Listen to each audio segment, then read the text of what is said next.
So, welcome to your very exclusive CMA Final SCM classes.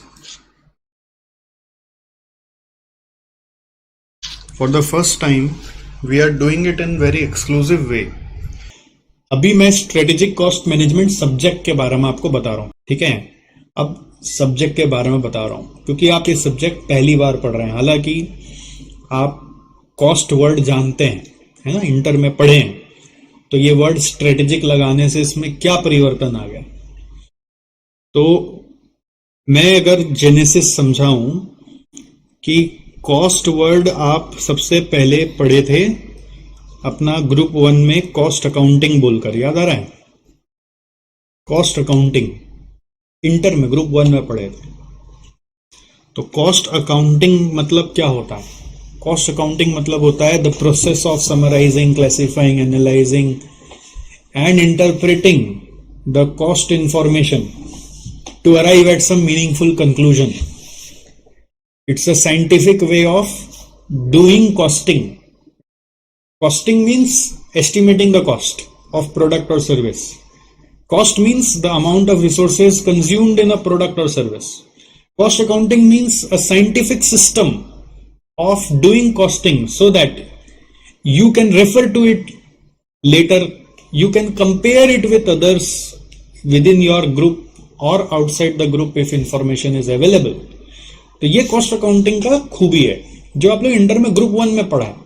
Process account, contract account, याद करो, एक कायदा था ना, सिस्टम था ना, कि जैसे तैसे रफ में खाली कॉस्ट को जोड़ने का था, एक सिस्टम से करते थे, है ना। कभी जर्नल पास करते थे, कभी लेजर बनाते थे, कॉस्ट शीट में कुछ आइटम वही लिखना था जहां पे लिखने का सिस्टम बना हुआ है। उस सिस्टम का नाम है cost accounting. That was in group 1। Second आपने पढ़ा कॉस्ट मैनेजमेंट। कॉस्ट मैनेजमेंट आपने ग्रुप 2 में पढ़ा। ग्रुप 2 में क्या था? वो कॉस्ट मैनेजमेंट था। ग्रुप 1 का कॉस्ट अकाउंटिंग और ग्रुप 2 में क्या फर्क हो गया? What was the difference? Cost management जब हम लोग पढ़ने लगे तो यहां पे बातें होने लगी कि कॉस्ट अकाउंटिंग तो हो चुका है, उससे जो एंड रिजल्ट आ रहा है, उस एंड रिजल्ट का मीनिंगफुल इंटरप्रिटेशन क्या निकाले जिससे कि हम भविष्य को और बेटर कर सके। फोकस चला गया कॉस्ट कंट्रोल के ऊपर, फोकस चला गया डिसीजन मेकिंग के ऊपर। कॉस्ट मैनेजमेंट में क्या सीखा आपने? अगर आपको याद होगा तो आपने मार्जिनल कॉस्टिंग सीखा था, स्टैंडर्ड कॉस्टिंग सीखा था, बजटरी कंट्रोल सीखा था। स्टैंडर्ड कॉस्टिंग, बजटरी कंट्रोल क्या सिखाता है? वो सिखाता है कि किस तरह से हम कॉस्ट को कंट्रोल करें, हमारा क्या होना चाहिए था और एक्चुअल में फिर क्या हो गया। कॉस्ट अकाउंटिंग बोलता है बस कॉस्ट को जोड़ लो, वो एस्टिमेटेड कॉस्ट भी हो सकता है, वो एक्चुअल कॉस्ट भी हो सकता है। बट कॉस्ट मैनेजमेंट बोलता है एस्टिमेटेड अलग, एक्चुअल अलग, फिर दोनों का डिफरेंस अलग, फिर डिफरेंस क्यों आया, उसको कैसे कंट्रोल किया जाए, राइट। और फिर कॉस्ट अकाउंटिंग नया तरीके का भी सीखा, मार्जिनल कॉस्टिंग के हिसाब से कॉस्ट अकाउंटिंग करे, तो उसमें लर्निंग कर्व सीखा कि अगर उसका इफेक्ट अगर कॉस्ट अकाउंटिंग में घुस गया तो इंटर डिविजनल ट्रांसफर प्राइसिंग कैसे होता है, वो याद आ रहा है। ये सब सेकंड पार्ट में था। अब थर्ड पार्ट एक नया घुस गया, आज से एक नया लेवल पे घुस रहे हैं जिसका क्या नाम है? अब देखो, नाम कनेक्ट करो, स्ट्रेटेजिक कॉस्ट मैनेजमेंट। तो क्या आने वाला आप समझ जाओ।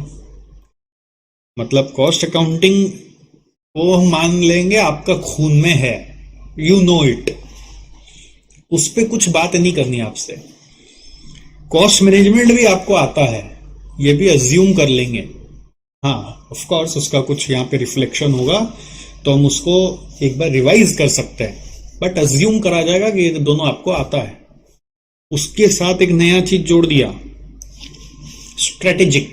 कॉस्ट मैनेजमेंट के साथ स्ट्रेटेजिक वर्ड जोड़ दिया। स्ट्रेटेजिक वर्ड का मतलब क्या पता है? कि हम कुछ ऐसा कंक्लूजन निकाल पाए जो हमें लंबे समय तक फायदा देगा, शॉर्ट टर्म नहीं, लॉन्ग टर्म तक। स्ट्रेटेजिक वर्ड जब भी जुड़ दिया मतलब लॉन्ग टर्म की बातें हो रही है। ऐसा नहीं कि अभी क्या करना है, हाँ, लॉन्ग टर्म की बातें हो रही है तो ये समझ जाना, जब when you are thinking for long term, it's not that you are not thinking for short term. Long term include short term ना, आज से ही तो भविष्य में जाओगे। You can not delete your present और near future for a far future, है ना। 2 साल बाद का सोच रहे हो तो आने वाला महीना उसमें तो इंक्लूडेड है।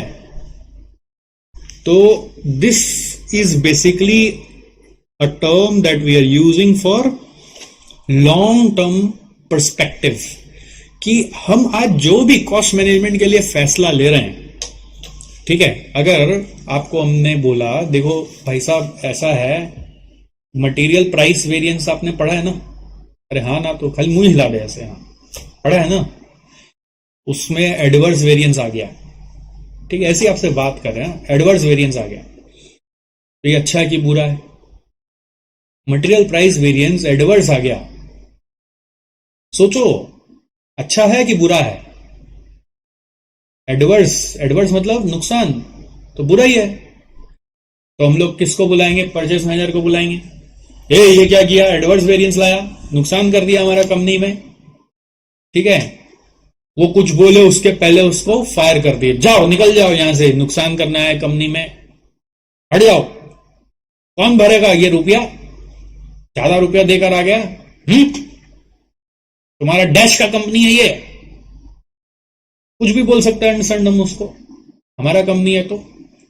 अब वो चला गया, उसका अंजाम क्या होगा? दूसरा एम्प्लॉय डर जाएगा, नया एम्प्लॉय आने से घबराएगा। तो आज जो आप फैसला लेंगे उसका भविष्य पे क्या अंजाम हो सकता है, ऐसा सोच को जगा रहा है ये सब्जेक्ट, स्ट्रेटेजिक कॉस्ट मैनेजमेंट। कि आज जो सोच रहे हैं ठीक है, नियर फ्यूचर में जो भी फैसला ले रहे हो, बट उसका अंजाम भविष्य पे क्या पड़ जाएगा, उतना दूर का सोचना आया क्या आपको? This is strategic cost management. दूसरा, ये भी कहता है कि हर एक चीज का फाइनेंशियल के साथ साथ नॉन फाइनेंशियल एस्पेक्ट भी देखो।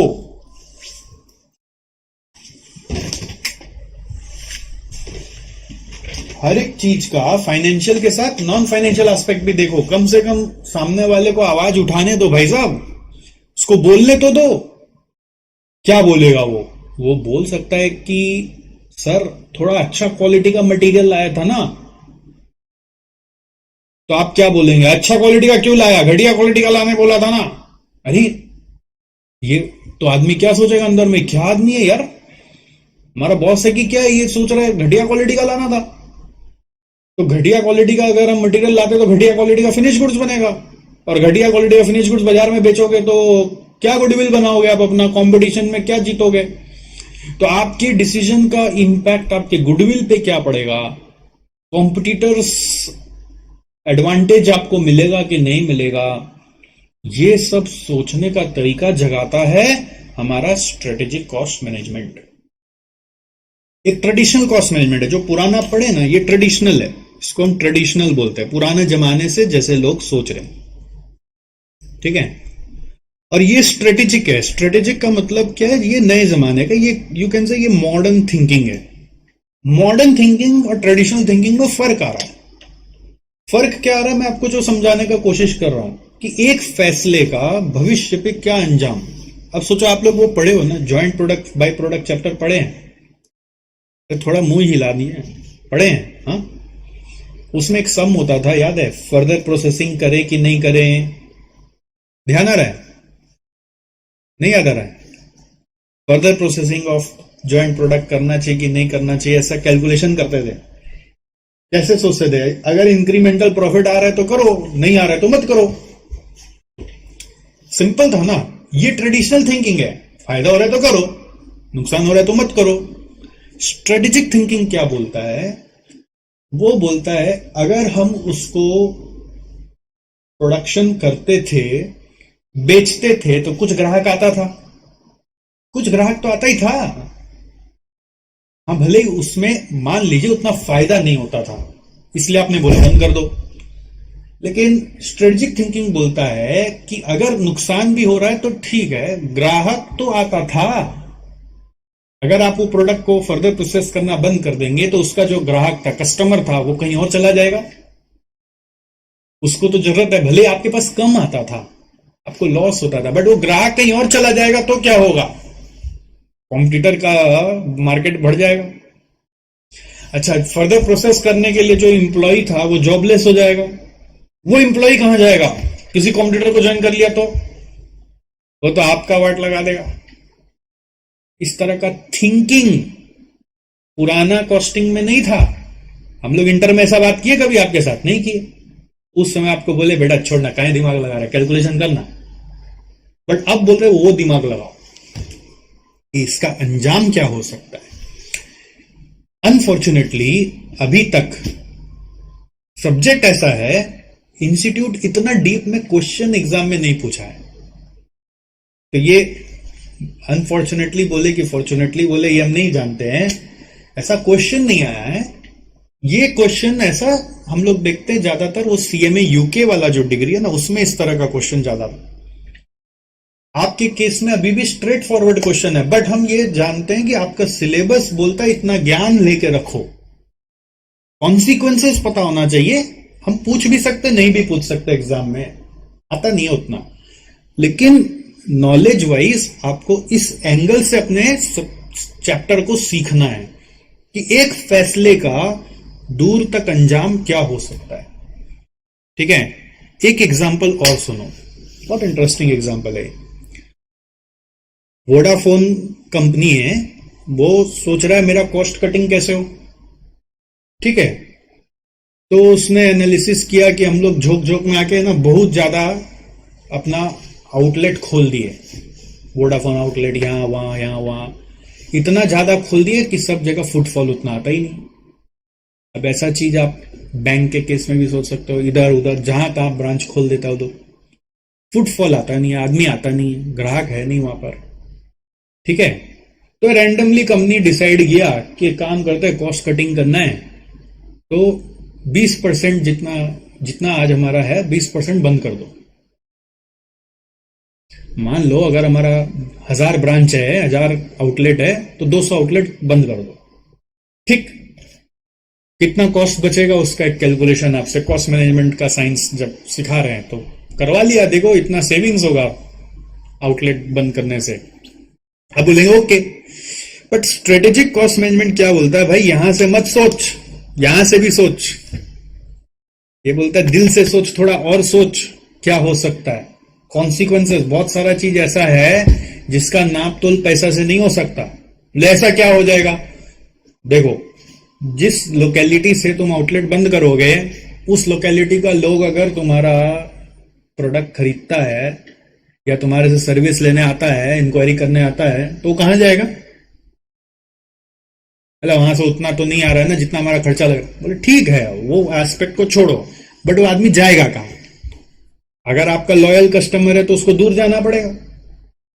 उतना दूर जाएगा तो वो हैरेस होगा, वो डिससेटिस्फाई होने लगेगा, आपका गुडविल खराब करेगा। अब दूसरा लोकेलिटी का लोग भी अगर एक आसपास जहां पे भी उसको जाना वहां जाएगा तो वहां पे लोड बढ़ जाएगा, तो वहां का एम्प्लॉय दुखी हो जाएगा। बाप रे बाप, जब ज्वाइन किए थे तब इतना काम नहीं था, अभी तो बहुत काम आ गया है, चलो ये कंपनी छोड़ो।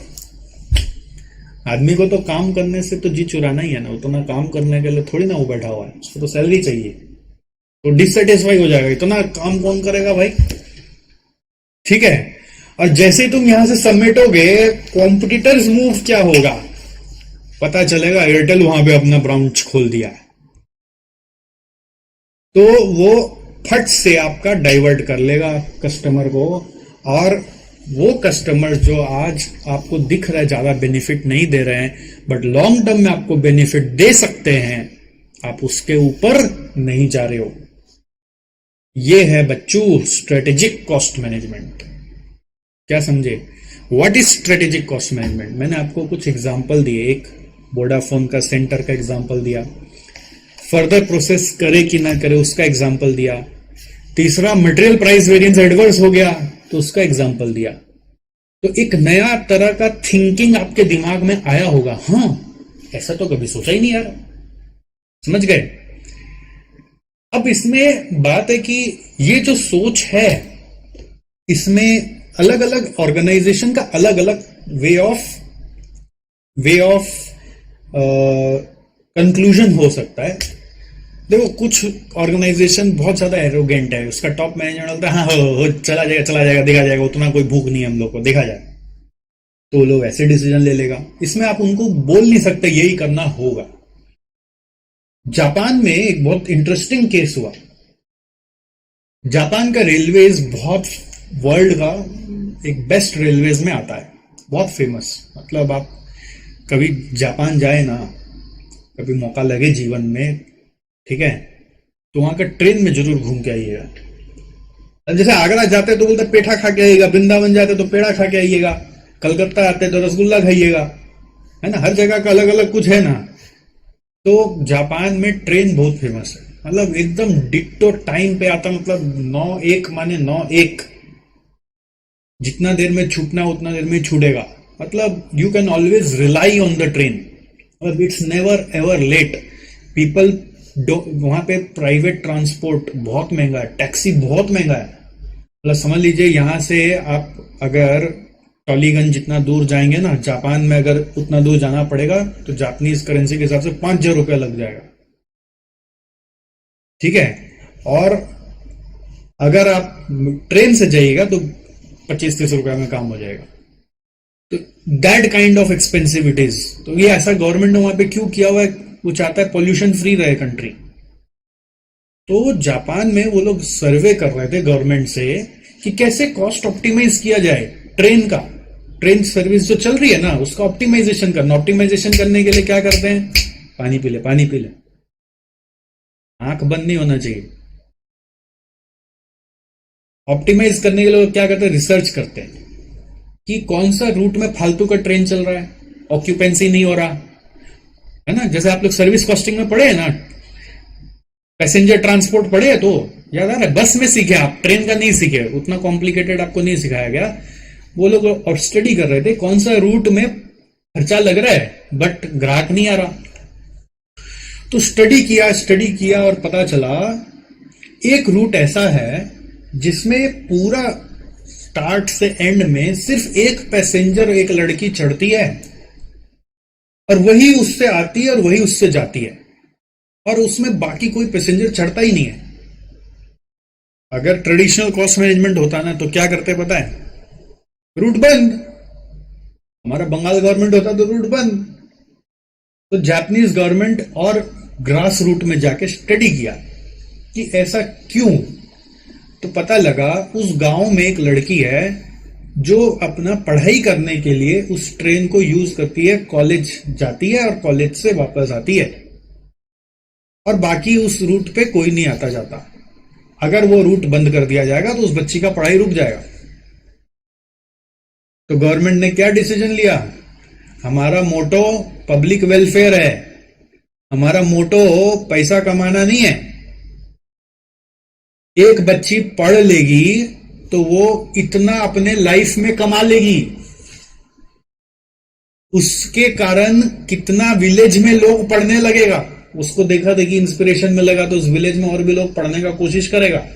जैसे आप पढ़ के सीएमए बन जाओगे, आप अगर एक सीएमए परिवार में निकलता है ना तो कितना लोग को इंस्पायर करता है आस पड़ोस में, आपको पता ही नहीं होगा।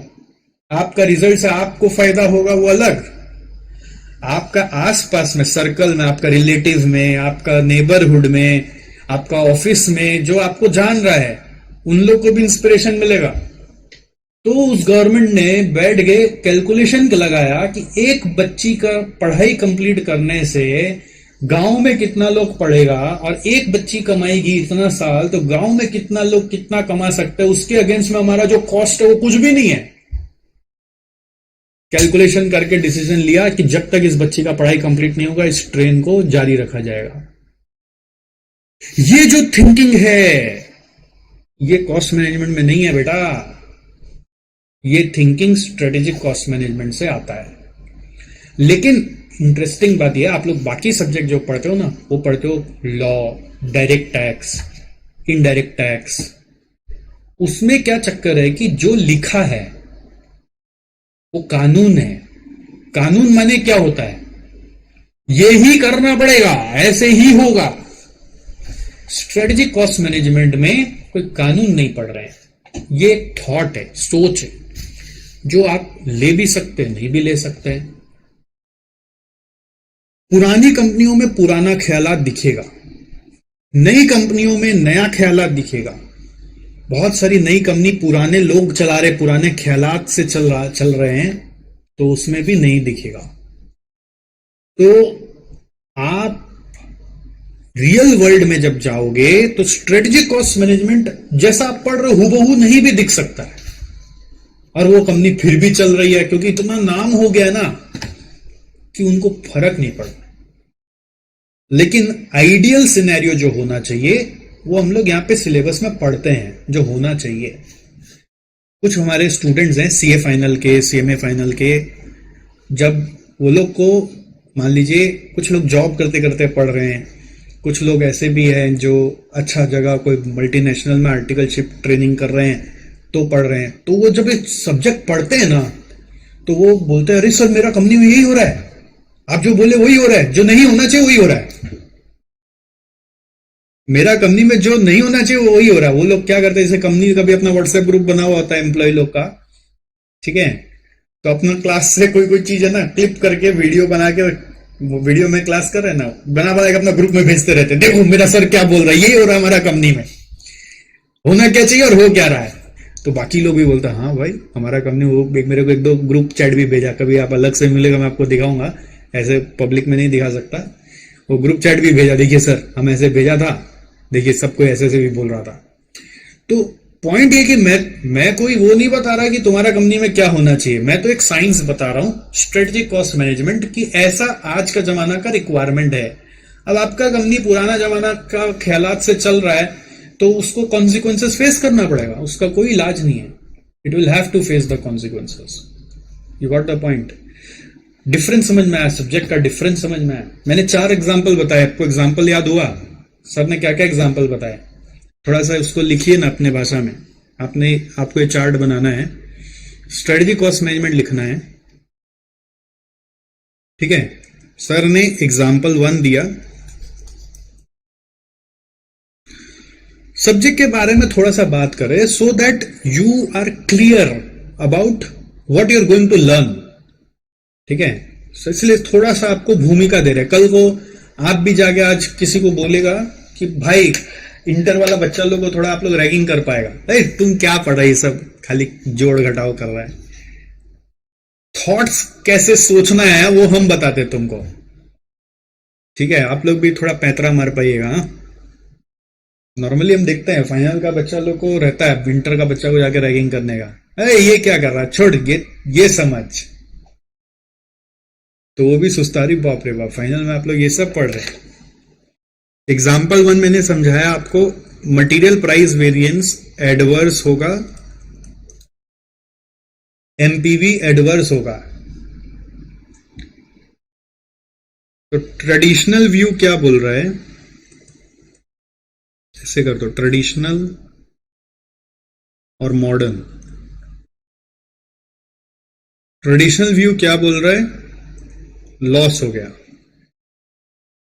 हिंदी में लिख लो ऐसे, लॉस हो गया। मॉडर्न व्यू क्या बोलेगा, ओ शायद अच्छा क्वालिटी होगा, अच्छा क्वालिटी का मटेरियल आया, उससे अच्छा क्वालिटी ऑफ फिनिश गुड्स होगा, उससे कस्टमर सेटिस्फेक्शन ज्यादा आएगा, उससे गुडविल बढ़ेगा। क्या सोच है, वाओ व्हाट ए थिंकिंग, ऐसा तो हमने कभी सोचा ही नहीं सर।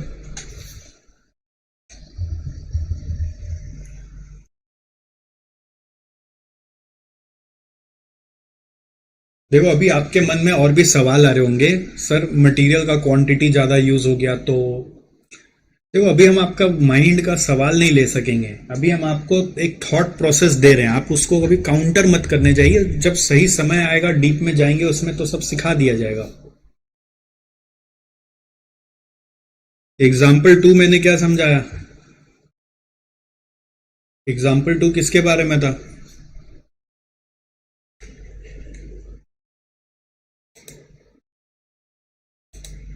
एग्जाम्पल 2 किसके बारे में था?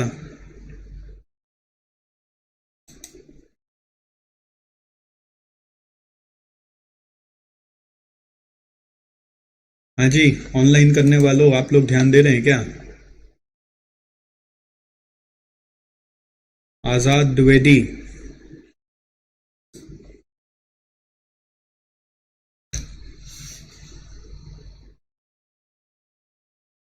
याद है? दूसरा एग्जाम्पल क्या चीज का दिया? वोडाफोन सेंटर का दिया। Vodafone closing down it's centres या आउटलेट्स। किस लिए? ट्रेडिशनल थिंकिंग क्या बोलता है? कॉस्ट कटिंग बोलते हैं इसको, कॉस्ट कटिंग।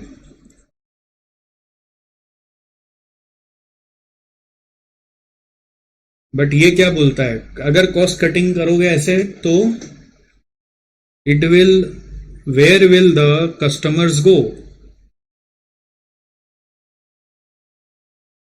ये बोलता है उस एंगल से भी तो सोचो। ये बोलता है increase workload in remaining, increased workload in remaining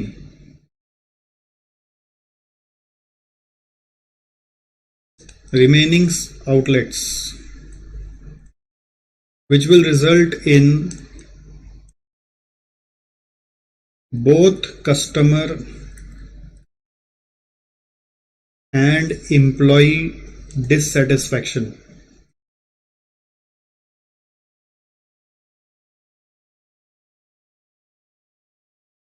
Which will result in both customer and employee dissatisfaction. Which will result in both customer and employee dissatisfaction.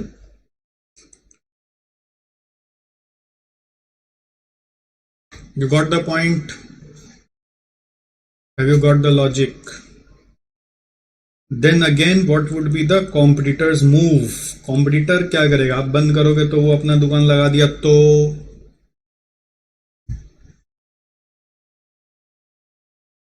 Example 3 sir ने क्या बताया? देखा, शॉर्ट टर्म मेमोरी बोलते हैं इसको। हाँ, कुछ बताया तो था यार, तेरे को याद है क्या? फर्दर प्रोसेस करे कि ना करे? Further processing of a product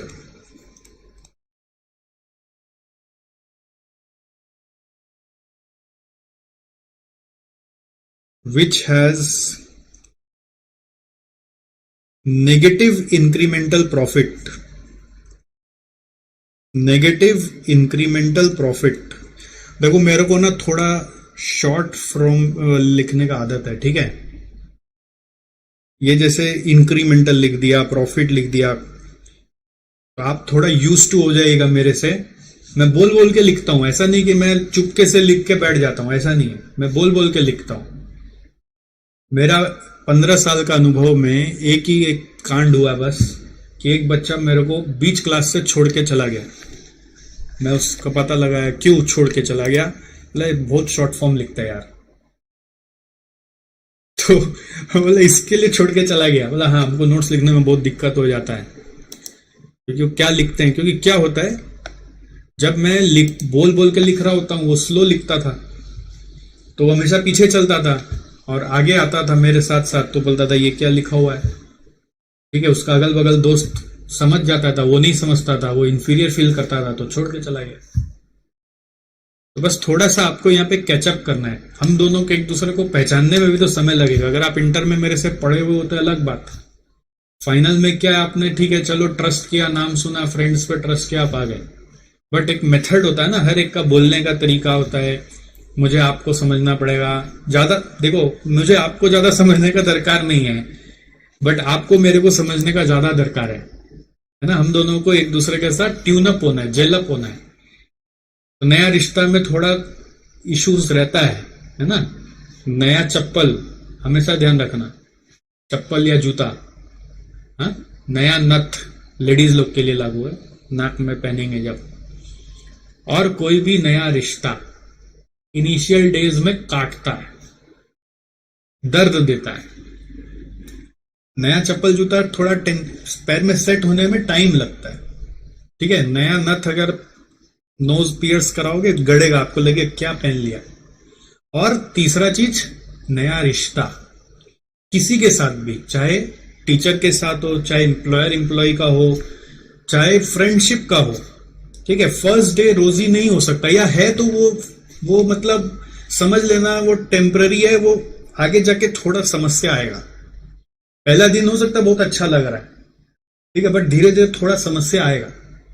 but वो समस्या को सेटल होने का समय देना चाहिए, ये हमारा मैच्योरिटी है। तो हम दोनों जो पहली बार आज मिल रहे हैं, स्पेशली जो बच्चे फेथ करके आ गए, फ्रेंड्स पे रिलाई करके आ गए, या जैसे भी इंटरनेट से खोज के आ गए, उनको शुरू में ज्यादा थोड़ा सा संघर्ष करना पड़ता है। कोई लोग बोलते हैं बहुत ज्यादा हिंदी बोल देगा, जजमेंट करते हैं ना हम लोग। अरे यार बहुत ज्यादा हिंदी बोल रहा है, अरे यार बहुत स्लो है, अरे यार बहुत फास्ट है, अरे यार ये लिखा ही नहीं रहा, अरे यार ये लिखा रहा है, बहुत लिखा रहा है। हर एक का प्रोज है कॉन्स है, ठीक है। अरे अरे देख अभी भी मेन टॉपिक पे नहीं आया, अभी भी ये नहीं आया। कई भी चीज कुछ भी आप बोल सकते हो। तो वो सारा इश्यूज को एक दो चैप्टर के बाद आप देखोगे सब खत्म हो गया, आपको लगेगा बेस्ट है। उतना समय देना पड़ेगा, पहला और दूसरा से वो फैसला नहीं हो सकता है, ठीक है। You have to give time, that is very important to allow any relationship to grow. आपका ट्रस्ट यहां पे ब्रेक नहीं किया जाएगा, ठीक है, क्योंकि सारा संस्था ट्रस्ट पे ही चलता है। कस्टमर का ट्रस्ट बोलो या स्टूडेंट का ट्रस्ट बोलो, वो ट्रस्ट पे ही संस्था चलता है, ठीक है। कोई भी संस्था कोई गिमिक पे नहीं चलता है। So further processing of a product which has negative incremental profit, traditional view क्या बोलेगा? Do not further process. क्यों? क्योंकि नेगेटिव प्रॉफिट हो रहा है। Do not further process. और मॉडर्न व्यू क्या बोलेगा भाई साहब? व्हाट विल मॉडर्न व्यू से? वो बोलेगा बिफोर टेकिंग सच डिसीजन, पहला चीज ये सोचो। एक कस्टमर आता है ना, आपको पता है कि सेल्समैनशिप में देखा होगा आपने कि कस्टमर आ रहा है कोई ऐसा प्रोडक्ट लेने के बहाने जिसमें हमको नुकसान हो रहा है, तो आने तो दे, एक बार आने तो दे, फिर दूसरा चीज बेचेंगे ना जिसमें हमको फायदा होगा।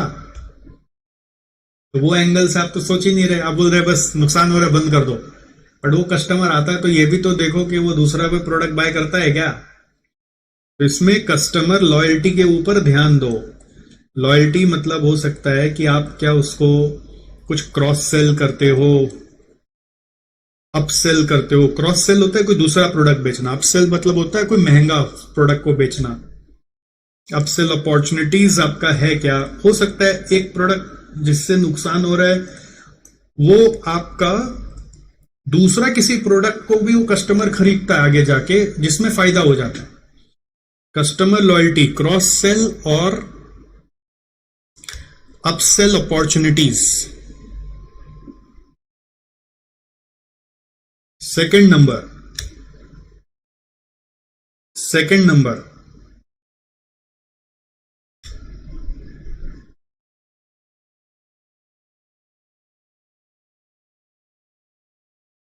employees working on further process या employees working on the process being closed, उनका क्या होगा? अगर आप उनको निकाल दोगे ना तो क्या होता है, रिमेनिंग एम्प्लॉइज डिमोरलाइज हो जाते हैं। Employees working on the process being closed, एक एम्प्लॉय को निकालने से दूसरा एम्प्लॉय डिमोरलाइज हो जाता है। Employees working on the process being closed. चौथा एग्जाम्पल मैंने आपको दिया, Japanese government optimising train route, optimising train routes, ठीक है। तो ये क्या बोलेगा, शट डाउन, या फिर शट डाउन ही बोल दीजिए, मान लीजिए shut down non profitable roots.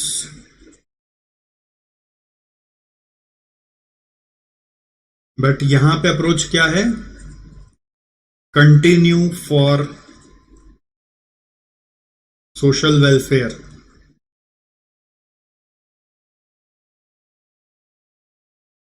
Continue for social welfare, जिसका एग्जाम्पल मैंने आपको समझा दिया।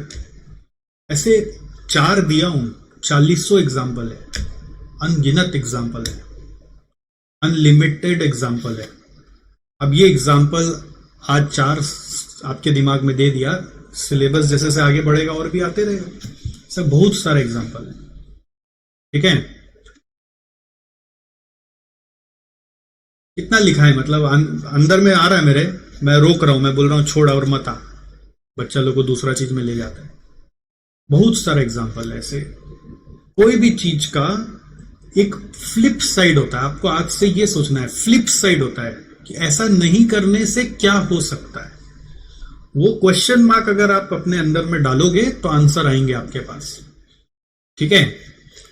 वो क्वेश्चन मार्क जब डालोगे, क्वेश्चन सीक राइट क्वेश्चंस, तो you will get the answer. If you want to get the answer, you have to first create a right question in your mind.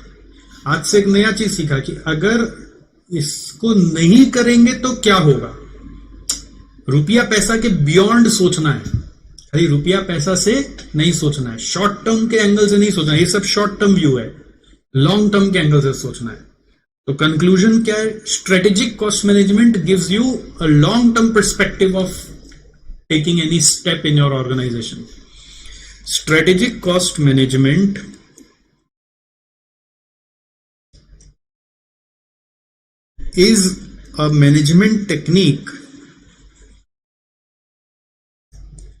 is a management technique that focuses on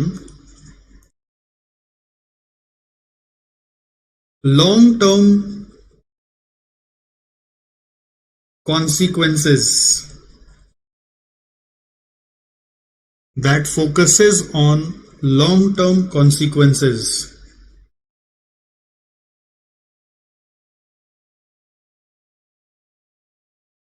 is a management technique that focuses on long-term consequences of a decision.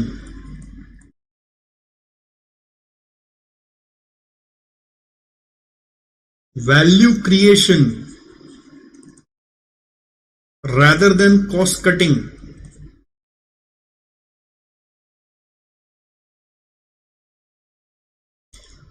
Value मतलब क्या होता है, value और cost में फर्क होता है। Value मतलब होता है बेनिफिट, किसी को फायदा हो रहा है तो कॉस्ट लगने दो, कोई प्रॉब्लम नहीं। किसके लिए वैल्यू क्रिएशन हो रहा है, for all its stakeholders, for all its stakeholders. Main stakeholder होता है कस्टमर और एम्प्लॉय, बट और कोई भी जिसके लिए फायदा हो रहा है। अगर जैसे ट्रेन के लिए स्टेक होल्डर कौन है, उसका जो बेनिफिशियरी है, जो यात्री है, वो स्टेक होल्डर है। तो मेन 2 स्टेक होल्डर हर संस्था में होता है, वो होता है कस्टमर और एम्प्लॉय। तो उसका फायदा हो रहा है अगर, तो आप जरूर उसको कंटिन्यू करिए, कस्टमर एंड एम्प्लॉइज, ठीक है। C number,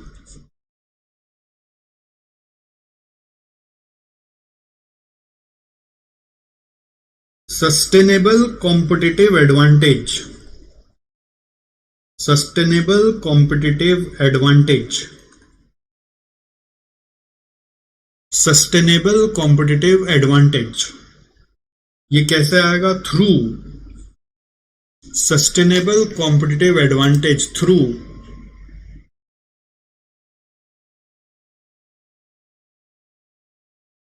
sustainable competitive advantage through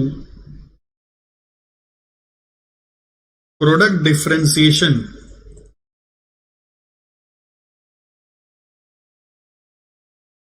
and cost leadership.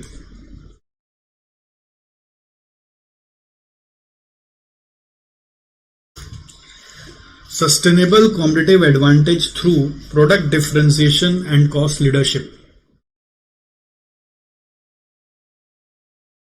Sustainable competitive advantage through product differentiation and cost leadership. So इसमें बात आ रही है कि सस्टेनेबल कॉम्पिटिटिव एडवांटेज का मतलब क्या है. कॉम्पिटिटिव एडवांटेज मतलब कॉम्पिटिटर से बेटर कर पाना. अब बेटर माने मैं हमेशा बोलता हूं जितना चीनी डालो उतना मीठा है. बेटर का कोई डेफिनेशन है नहीं है. तो कितना बेटर करना है, जो बाकी नहीं कर पा रहे उससे थोड़ा सा ज्यादा, बाकी जो करे उससे थोड़ा सा ज्यादा. मतलब कुछ ऐसा करो जो बाकी नहीं कर पा रहे, और वही करो जो सस्टेन कर सको. आज करोगे कल नहीं करोगे तो उसका वैल्यू नहीं है. ठीक है. कैसे करना पड़ता है ये चीज, दो स्ट्रेटेजी होती है उसकी. प्रोडक्ट में कुछ इनोवेशन लाओ, कुछ नयापन करो, प्रोडक्ट डिफरेंशिएशन. प्रोडक्ट डिफरेंशिएशन करने का 3 तरीका मेनली माना गया है. एक है क्वालिटी बहुत अच्छा कर दो, दूसरा कुछ इनोवेशन करो, और तीसरा रिस्पॉन्सिवनेस, कस्टमर जो पूछ रहा है फटाफट आंसर करो. ठीक है. ऐसा नहीं हो कि उसकी क्वेरी अनआंसर्ड रह जाए. कॉस्ट लीडरशिप मतलब होता है कॉस्ट कम कर दीजिए, इतना वॉल्यूम में खेलिए, इतना कॉस्ट कम कर दीजिए जिससे कि प्राइस आप कम कर पाओ. तो अपने आप कॉम्पिटिटिव एडवांटेज आपको मिल जाएगा कि आप बेस्ट क्वालिटी लो कॉस्ट पे दे पा रहे हो. कॉम्पिटिटर के मुकाबले आप किसी और के पास क्यों जाएंगे. वोडाफोन के पास नहीं जाके एयरटेल के पास क्यों जाता है लोग. आप लोग का क्या एयरटेल है, वोडाफोन है कि जियो है. वोडा तीनों है. एयरटेल नहीं, वोडाफोन है कि एयरटेल है. दोनों नहीं है, दोनों है. जियो है. एक चीज सोचो, जियो के पास आप क्यों गए, एयरटेल के पास क्यों नहीं गए. कॉस्ट कम है. ये देखो इन दोनों में से ही कुछ ना कुछ बैठ जाएगा.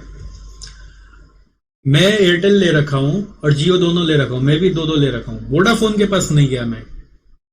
मेरा पहला नंबर जो था वो वोडाफोन का ही था, बट चेंज करके एयरटेल में आ गया. क्यों, क्योंकि एयरटेल ने बहुत अच्छा सर्विस क्वालिटी बना रखा है, नेटवर्क अच्छा मिलता है, प्लस उसका सर्विस सेंटर्स भी थोड़ा ज्यादा है. तो क्वालिटी मैंने बोला 3 तरीका से है, क्वालिटी, इनोवेशन और या रिस्पॉन्सिवनेस. क्वालिटी मतलब जैसे हम लोग का फोन में क्वालिटी माने क्या है, नेटवर्क टाइम पे आना चाहिए, कॉल ड्रॉप नहीं होना चाहिए.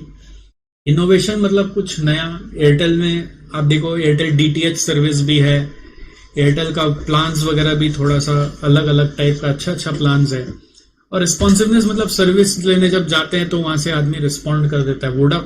वोडाफोन में और ज्यादा हालत खराब है, और जियो उससे भी बेटर कर दिया, क्वालिटी उससे भी बेटर कर दिया, इनोवेशन और रिस्पॉन्सिवनेस और भी ज्यादा अच्छा कर दिया, और at the same time cost leadership भी कर दिया.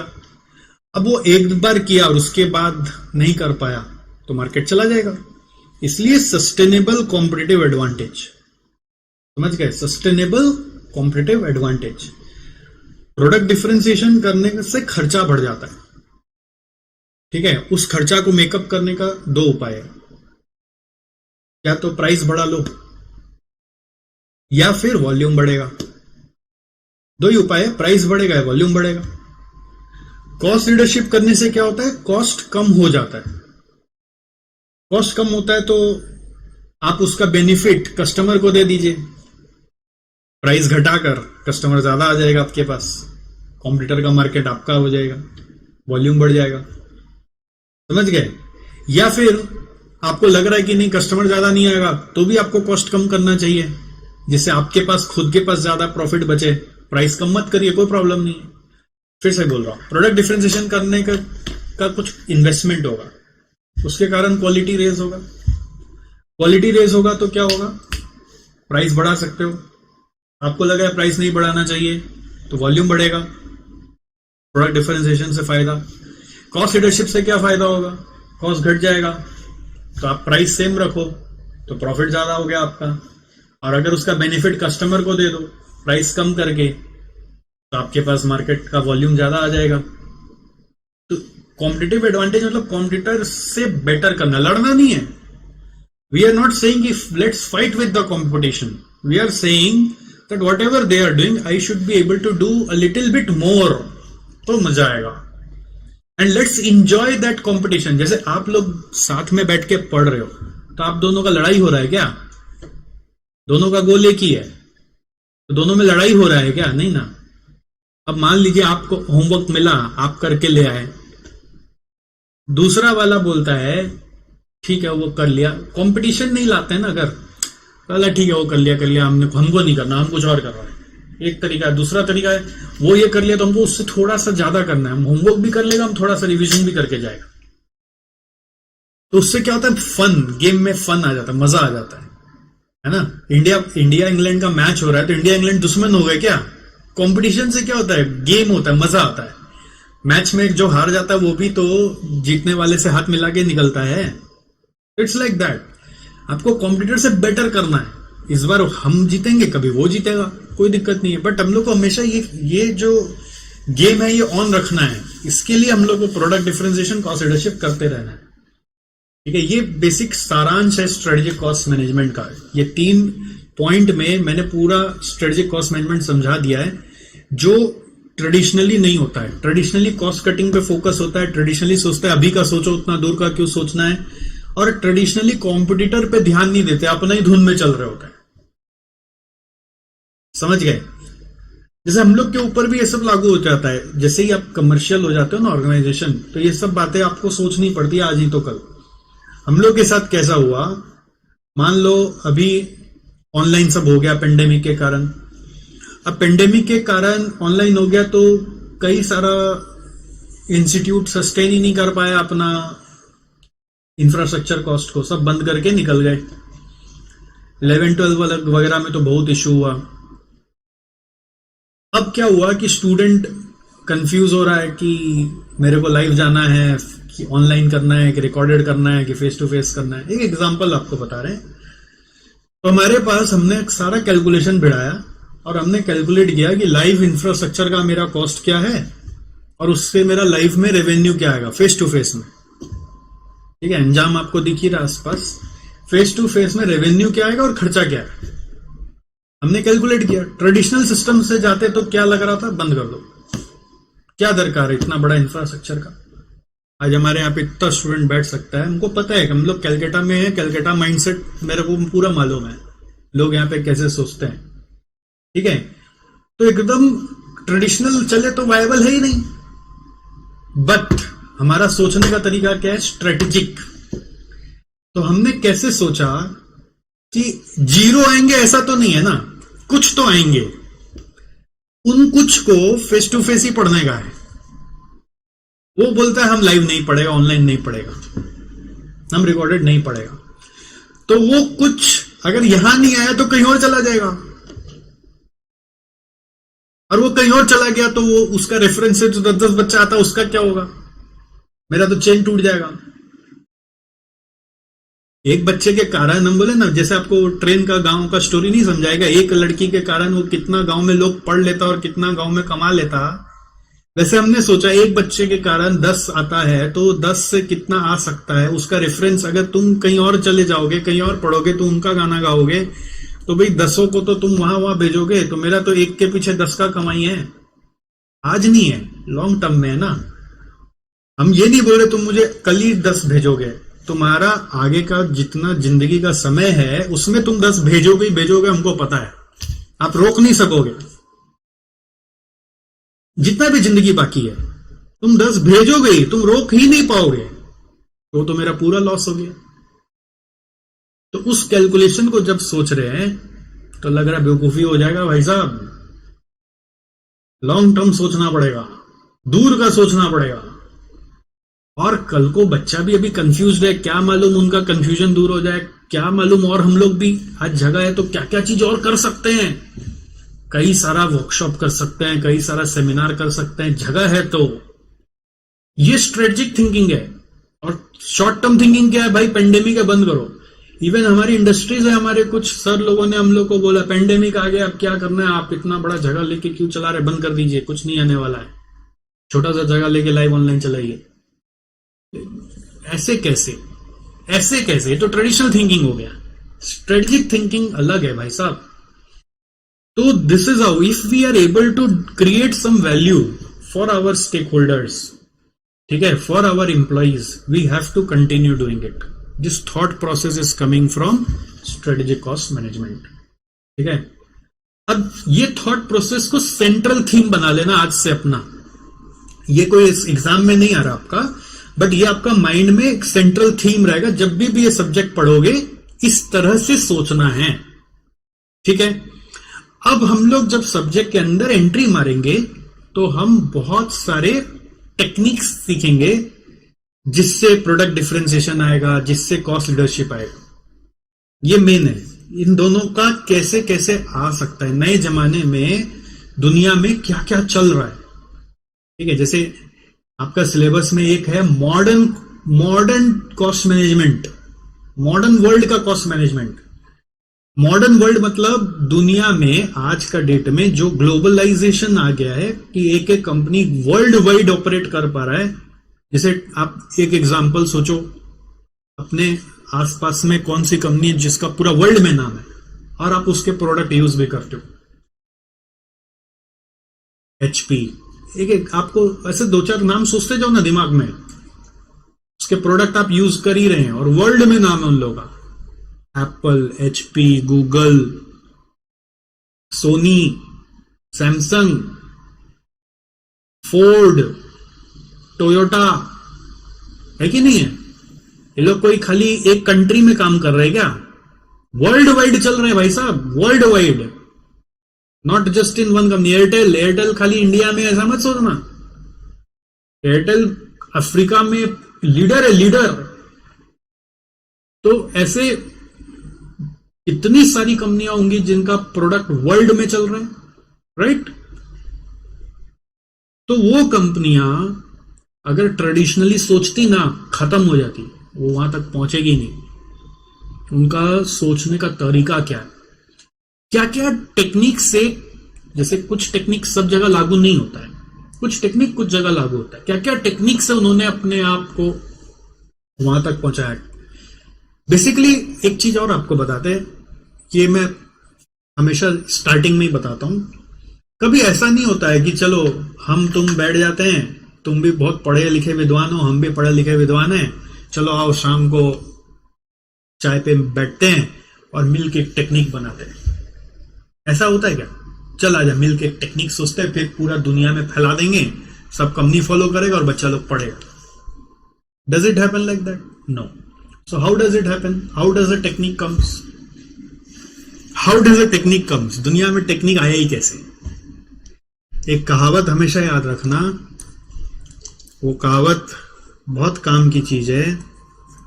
Need is the mother of all invention. सुने ऐसा कहावत कभी? हिंदी में क्या बोलता है? क्या आवश्यकता ही आविष्कार की जननी है। पढ़े कभी ऐसा? Need is the mother of all invention. क्या होता है, हम कुछ समस्या में फंस जाते हैं, क्या तो हम खुद ही उस समस्या से निकलते हैं, और जो जो तरीका हम अपनाते गए, तो कुछ लोग ऐसे थे दुनिया में जिन्होंने वो तरीका जो अपनाते गए उसको किसी किताब में या आर्टिकल में कैप्चर कर लिया और वो किताब को जगह जगह पहुंचाया, है ना। मैंने एक प्रॉब्लम को फेस किया, जैसे मान लीजिए मैंने SJC नाम का एक कोचिंग इंस्टीट्यूट बनाया बिना किसी सपोर्ट के, मतलब जैसे जो आप लोग सी करते, मेरे आसपास कोई CMA नहीं है, वैसे मेरे आसपास कोई ट्यूशन टीचर नहीं था, तो कैसे मैंने स्टेप बाय स्टेप एक प्रॉब्लम को सॉल्व करके एक यहाँ पे बनाया। अब मैं अपना प्रॉब्लम सॉल्व कर लिया और अपना दुनिया में जी रहा हूं, ये एक तरीका है।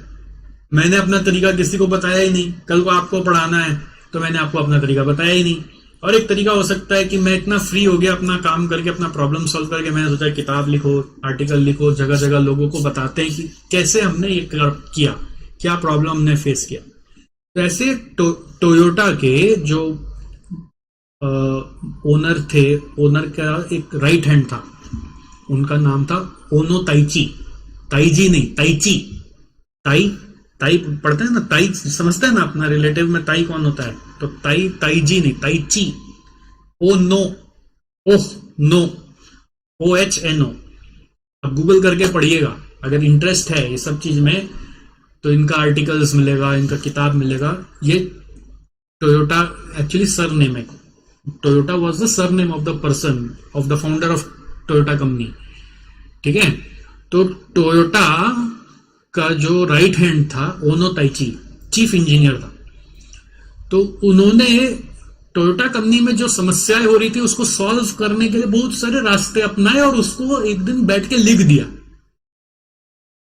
प्रॉब्लम सॉल्व हो गया, सक्सेस आ गया मेरे पास सारा, तो सक्सेस आ गया, तो अब हम रिटायर हो रहे हैं, तो हम क्या करें? तो हमने जो जो सीखा उसको बैठ के प्रॉपरली लिख दिया, किताब बना दी और हर जगह उसको पहुंचाने का कोशिश किया, जगह जगह जाके सेमिनार लेने चालू कर दिए। और फिर हमारी बातों को विश्वास करके किसी और ने अप्लाई किया, उसको भी रिजल्ट आ गया, किसी और ने अप्लाई किया, उसको भी रिजल्ट आ गया। जब देखे धमाधम रिजल्ट आ रहा है, तो भाई बड़े बड़े एकेडमिशियन को इन्वॉल्व किया गया कि इसको ऐसा कुछ बना दो कि हर कोई इसको पढ़ सके, बहुत साधारण भाषा में लिख दो। तब जाकर एक सिस्टम बन गया, द टोयोटा वे, और उसी का नाम पड़ गया just in time system. Just in time नाम सुना होगा, वो टोयोटा वे है। Just in time manufacturing system एक सिस्टम बन गया, जिसको एक ऐसा साइंस की तरह बना दिया गया कि कोई भी उसको अप्लाई कर सकता है। ऐसे लिखना साधारण भाषा में लिख दिया गया, और हर यूनिवर्सिटी अपना जैसे सिलेबस में उसको इनकॉर्पोरेट करने लगी, है ना। जैसे हार्वर्ड अपना में डाला, तो ऑक्सफोर्ड डाला, तो स्टैनफोर्ड डाला, तो उन लोग को पूरा वर्ल्ड फॉलो करता है, तो फिर ये वाला यूनिवर्सिटी डाला, वो वाला डाला, फिर सीए इंस्टीट्यूट ले लिया, सीएमए इंस्टीट्यूट ले लिया, सीएमए इंडिया ले लिया, ऐसे हर कोई उसको अडॉप्ट करता गया। And that way the result started coming. तो रिजल्ट स्टार्टेड कमिंग, तो भाई लगा कि आप लोगों को भी पढ़ा दिया जाए। ऐसे कोई टेक्निक बना है, मतलब कोई ये नहीं कि चल खाली बैठ के सोचते आज कोई नया टेक्निक लाते हैं, ठीक है। ऐसी एक और टेक्निक है, एक और इंटरेस्टिंग एग्जांपल आप सुनो। जापान एक जमाने में, पता है, जापान से बहुत सारा निकला। क्यों? क्योंकि इसका कारण क्या है कि सेकेंड वर्ल्ड वॉर सुने होंगे ना, सेकेंड वर्ल्ड वॉर।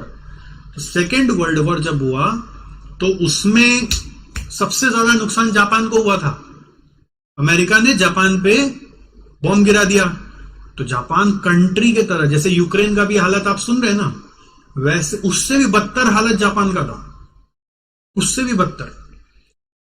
तो जापानीज जब खड़े हो रहे थे ना, मतलब वहां पे इतनी ज्यादा समस्या थी, इतनी ज्यादा कि जापानीज प्रोडक्ट, जैसे आज अपने कई बार चाइनीज प्रोडक्ट के लिए नहीं होता है चाइना का माल उठा लाया, चाइना का प्रोडक्ट है, वैसे लोग जापानीज प्रोडक्ट के लिए बोलते थे जापानीज घटिया घटिया है। जापानीज चीज मत लेना, पूरा वर्ल्ड में उनका नाम इतना बदनाम था। बट वहां का गवर्नमेंट, वहां का जो मैन्युफैक्चरर्स, एंटरप्रेन्योर्स, वो लोग नहीं, ये कैसे, ऐसा कैसे। तो वो लोगों ने अपना जीवन लगा दिया इस गुडविल को बनाने के लिए, और आज जापान का प्रोडक्ट वर्ल्ड में टॉप में आता है हर समय। जापानीज प्रोडक्ट है, आंख बंद करके चलो। तो उस समय सोनी कंपनी के जो मालिक थे, जिसने सोनी कंपनी बनाया, उन्होंने कसम खाई कि ऐसा कुछ इलेक्ट्रॉनिक्स बनाएंगे जो लोगों का जिंदगी को आसान करेगा। ऐसा विजन उन्होंने बनाया। मतलब क्या बनाएंगे वो क्लियर नहीं था, ये नहीं सोचा था टीवी बनाएंगे। ऐसा कुछ इलेक्ट्रॉनिक टेक्नोलॉजी का यूज करके ऐसा प्रोडक्ट्स बनाएंगे जो लोगों का जिंदगी को आसान कर देगा, और वो प्रोडक्ट बेस्ट क्वालिटी का होगा जिसको वर्ल्ड एडमायर करेगा। तो उन्होंने चालू किया काम करना। पता है पहला प्रोडक्ट क्या बनाया सोनी ने? Pressure cooker. उनको लगा शायद इससे लोगों का सॉल्व होगा, बट ठीक है, वो शुरुआत थी। बाद में उनको जाके क्लिक किया कि यंगस्टर्स को काम पे जा रहे हैं, बोर हो रहे हैं, दूर दूर जा रहे हैं, गाना सुनने का बहुत शौक है। गाना सुनने के लिए इतना बड़ा एक ऐसा टेप रिकॉर्डर जैसा बजता है, वो है ना, डिस्क जैसा, जिसको कैरी नहीं कर सकते, बट यंगस्टर्स को तो बड़ा शौक है। तो क्या कोई पोर्टेबल डिवाइस हो सकता है जो वो ले लेके घूमे और गाना सुनते रहे? ठीक है, प्रोडक्ट डिफरेंशिएशन, इनोवेशन करना है, कुछ नया। और ऊपर से ऐसा कोई दाम पर उसको देना है जिसको सब कोई खरीद सके, क्योंकि वो बड़ा, पहले क्या था ना, जिसके घर में बड़ा टेप रिकॉर्डर होता था, लग्जरी होता था, पता है इसके घर में टेप रिकॉर्डर है, लोग गाना सुनते हैं उसमें, और रईसों का, राजा रजवाड़ा लोग का शौक होता था, वो हर कोई अफोर्ड ही नहीं कर सकता था, ठीक है। बट वो बोले ऐसा होना है जो जनता जनार्दन के पॉकेट में गाना का डिवाइस घुस जाए और उनका जिंदगी का मजा वापस आ जाए, जिसके लिए वो तरस जाता है। जैसे हम लोग के घर में पहले क्या होता था, आपको याद है कि नहीं पता नहीं, हमारे घर में तो था, जब हम बच्चे थे स्कूल में जाते थे, हमारे घर में टीवी नहीं होता था, हम लोग पड़ोसी के जा जाके टीवी देखते थे। पूरा बिल्डिंग में एक टीवी होता था, पूरा बिल्डिंग में एक फोन होता था किसी के घर में, तो सबका फोन भी वहीं आता था, सबको टीवी देखने भी वहीं जाते थे। अब आज का डेट पे तो सबके घर में टीवी, तो वैसे ही वो जमाना था, गाना सुनने का डिवाइस सबके पास नहीं है, सोचो। तो उस समय सोनी के जो फाउंडर थे उन्होंने कसम खाई कि ऐसा एक प्रोडक्ट जो सस्ता भी हो, पोर्टेबल भी हो और गाना सुना दे, लोगों का जिंदगी बदल दे। अब वो कैसे बनेगा? नॉर्मली क्या होता है, कॉस्ट ट्रेडिशनली जाएंगे ना तो प्राइस कैसे आता है, सारा खर्चा जोड़ो plus profit is equal to price. ये पुराना कॉस्टिंग है, यहां पे उल्टा गेम हो गया। बोले पहले पता लगा लेते कस्टमर क्या देने रेडी है, वो पता चला 2000 रुपये देगा, तो 2000 रुपये प्राइस पहले पता है। अब बैक कैलकुलेशन करो कि प्रॉफिट कितना चाहिए, तो कॉस्ट कितना होगा, और उस कॉस्ट पे प्रोडक्ट बना के दिखाना है। चैलेंज ले लिया, बना के दिखाएंगे, और ट्रायल एंड एरर कर करके लिटरली बना दिया, और तब जाकर हमारे पास वॉकमैन है। वॉकमैन सुने आप, कभी देखे वॉकमैन? राइट? तो वॉकमैन, वो छोटा सा कैसेट, उसमें घुमा घुमा के वो टेप रिकॉर्डर जैसा, वो उसी में फिट हो जाएगा। तो ये सोच बेसिकली क्या थी, need is the mother of all invention, या फिर विजन होता है किसी का कि हमको प्रॉब्लम सॉल्व करना है, नीड बोलो या विजन बोलो, vision is the mother of all invention भी बोल सकते हो। तो उन्होंने ऐसा सोच रखा, एक सपना देखा और उसको साकार किया। और साकार किया तो ये नहीं कि उस जिस तरीके से उन्होंने काम किया उसको छुपा के रखा और अपने तक ही रखा। कुछ ही लोग ऐसे होते दुनिया में जिसने अपने प्रॉब्लम सॉल्विंग को, टेक्निक को दुनिया के साथ शेयर किया। तो जब दुनिया के साथ शेयर किया तो उसका एक नाम देना था, तो नाम दे दिया टारगेट कॉस्टिंग। और फिर टारगेट कॉस्टिंग यूज करके दुनिया में आज हर समय कई सारे प्रोडक्ट बनते रहते हैं, आपको पता भी नहीं होगा। पार्ले जी बिस्किट, टारगेट कॉस्टिंग, 5 रुपए में इतना सारा बिस्किट कोई बना के दिखा दे, 10 तो बिस्किट मिलता है 5 रुपए में, घर पे बनेगा ही नहीं आपसे कि इतना सस्ता में ये देने का है। यही प्राइस पहले डिसाइड हो जाता है। कैसे होगा सोचो, पूरा सब कुछ बैक कैलकुलेशन पे जाएगा। This is target costing. तो ये जो टेक्निक्स है, ये मॉडर्न टेक्निक्स है जो जमाने भर में यूज हो रहा है, जिसको लेकर हम लोग प्रोडक्ट यूज कर रहे हैं। हम लोग बैकग्राउंड नहीं जानते उसका वो क्या है, तो वो बैकग्राउंड थिंकिंग आपको हम लोग देंगे सब्जेक्ट में। वो है सारा मॉडर्न टेक्निक्स जो आप लोग इंटर में नहीं पढ़ते। इसके अलावा अब क्या होता है ना, फैसला लेना पड़ता है, डिसीजन लेना पड़ता है कि अब हम इस पर्टिकुलर सिनेरियो में फायदा हो रहा है तो आगे बढ़े ना बढ़े, कैसे देखे, फायदा कैलकुलेट कैसे करते हैं। डिसीजन में जरूरी नहीं होता कि सारा का सारा हम जो आपको तरीका बताए, 4 तरीका, सब डिसीजन इसी तरीका से लिया जाएगा, ऐसा जरूरी नहीं होता है। हालांकि स्ट्रेटेजिक का गोल ये है, but still there can be certain decision which can be still taken in traditional way in the framework of strategic cost management. ठीक है, तो वो सब कैसे होता है उसको लेकर हमने दूसरा यूनिट बनाया हुआ आपके सिलेबस में, डिसीजन मेकिंग नाम का। तो पहले जो बता रहे थे वो बता रहे थे जैसे टारगेट कॉस्टिंग, जैसे आपको एक और नाम बताया जस्ट इन टाइम। ये मॉडर्न टेक्निक्स है, मॉडर्न सिस्टम है जो चल रहा है वर्ल्ड वाइड। आज का जमाना में ग्लोबल कंपनी, ग्लोबल उस रास्ता आपको पकड़ के बना है। बट यहां पर हम लोग जो बात कर रहे हैं आपके साथ, किस पे बात कर रहे हैं? डिसीजन मेकिंग पर। तो डिसीजन मेकिंग पुराना तरीका से भी होता है, नया तरीका से भी होता है, बट अलग अलग सिनेरियो में अलग अलग तरीके से अगेन सोचना पड़ता है। हम लोगों को पता है असली असली पैसा कब मिलता है। ये मेरे को जब मैं आपके जैसे स्टूडेंट था ना, तो एक क्लास में कॉस्टिंग का मैं एडमिशन लिया था एक सर के यहाँ पे। वो सर अब नहीं पढ़ाते हैं। तो वो सर के यहाँ पे कोइंसिडेंटली मैं 2-3 क्लास ही कर पाया, क्योंकि मैं उस समय पढ़ाता था। मेरे को मतलब क्या होता था कि स्टूडेंट का टाइम पहले सेट करना पड़ता था, फिर बचा हुआ टाइम पे मैं पढ़ने जाता था। तो स्टूडेंट लोग कभी कभी होता है यही टाइम पे आएंगे, यही टाइम पे आएंगे, तो मेरा क्लास कैंसिल हो जाता था। तो मैं उस समय वीडियो बैकअप का सिस्टम नहीं था, तो क्लास कर ही नहीं पाया। बट कोइंसिडेंटली मैं 2 या 3 क्लास कर पाया। उस 2 या 3 क्लास में मुझे एक क्लास में बहुत अच्छा मैसेज मिला, जिसका मुझे बहुत बेनिफिट मिलता है। कैसे? उन्होंने बोला, पता है बड़ी बड़ी कंपनियों में जो सीईओ होते हैं, सीएफओ होते हैं, वो उनका डिग्री कुछ भी हो, उनको करोड़ों रुपया सैलरी दिया जाता है। क्यों दिया जाता है? करोड़ों रुपया सैलरी किस लिए देते हैं? क्या वो मशीन चलाते हैं? क्या वो कोई पेपर वर्क कर रहे हैं, खाता बही बना रहे हैं? क्या कर रहे हैं वो? 2 ही शब्द में उसका आंसर था, पता है? जो आपका आज का चैप्टर का थीम बना हुआ है, जिसमें अभी तक घुसाया नहीं, घुसाने वाला हूं आपको। 2 ही शब्द में आंसर था, डिसीजन मेकिंग। डिसीजन मेकिंग, समझ रहे हो? वो लोग जो वहां पे पहुंचते हैं ना, वो लोग इतने अनुभवी होते हैं, इतने कमिटेड होते हैं, इतने जानकार होते हैं कि वो बड़ा से बड़ा मुद्दा को सुनते हैं और बता देते हैं ऐसे करो, और उसके बाद कई दिनों तक लोग काम कर पाते हैं और उससे फायदा होने लग जाता है। उस बुद्धि का उनको रुपया मिलता है। तो ये बुद्धि आई कैसे? एक है घिस घिस के सीखो, जाओ मैदान जंग में। जरूरी है क्या पूरा दुनिया कॉस्ट अकाउंटेंट या चार्टर्ड अकाउंटेंट का डिग्री कर गई वो सीख रहा है? दुनिया में कितने बड़े बड़े ऐसे डिसीजन मेकर बैठे हुए हैं, सबके पास ये डिग्री है क्या? हाँ जी, सुंदर पिचाई अगर अल्फाबेट का सीईओ बन के बैठे हुए हैं, सत्य नडेला माइक्रोसॉफ्ट का सीईओ बन के बैठे हुए हैं, ठीक है, अपने मुकेश अंबानी जी रिलायंस इंडस्ट्रीज का चेयरमैन बन के बैठे हुए हैं, तो सबके पास वो डिग्री है क्या? तो कैसे सीखा उन्होंने? किसी न किसी तरीका से तो सीखा ही है। कैसे सीखा?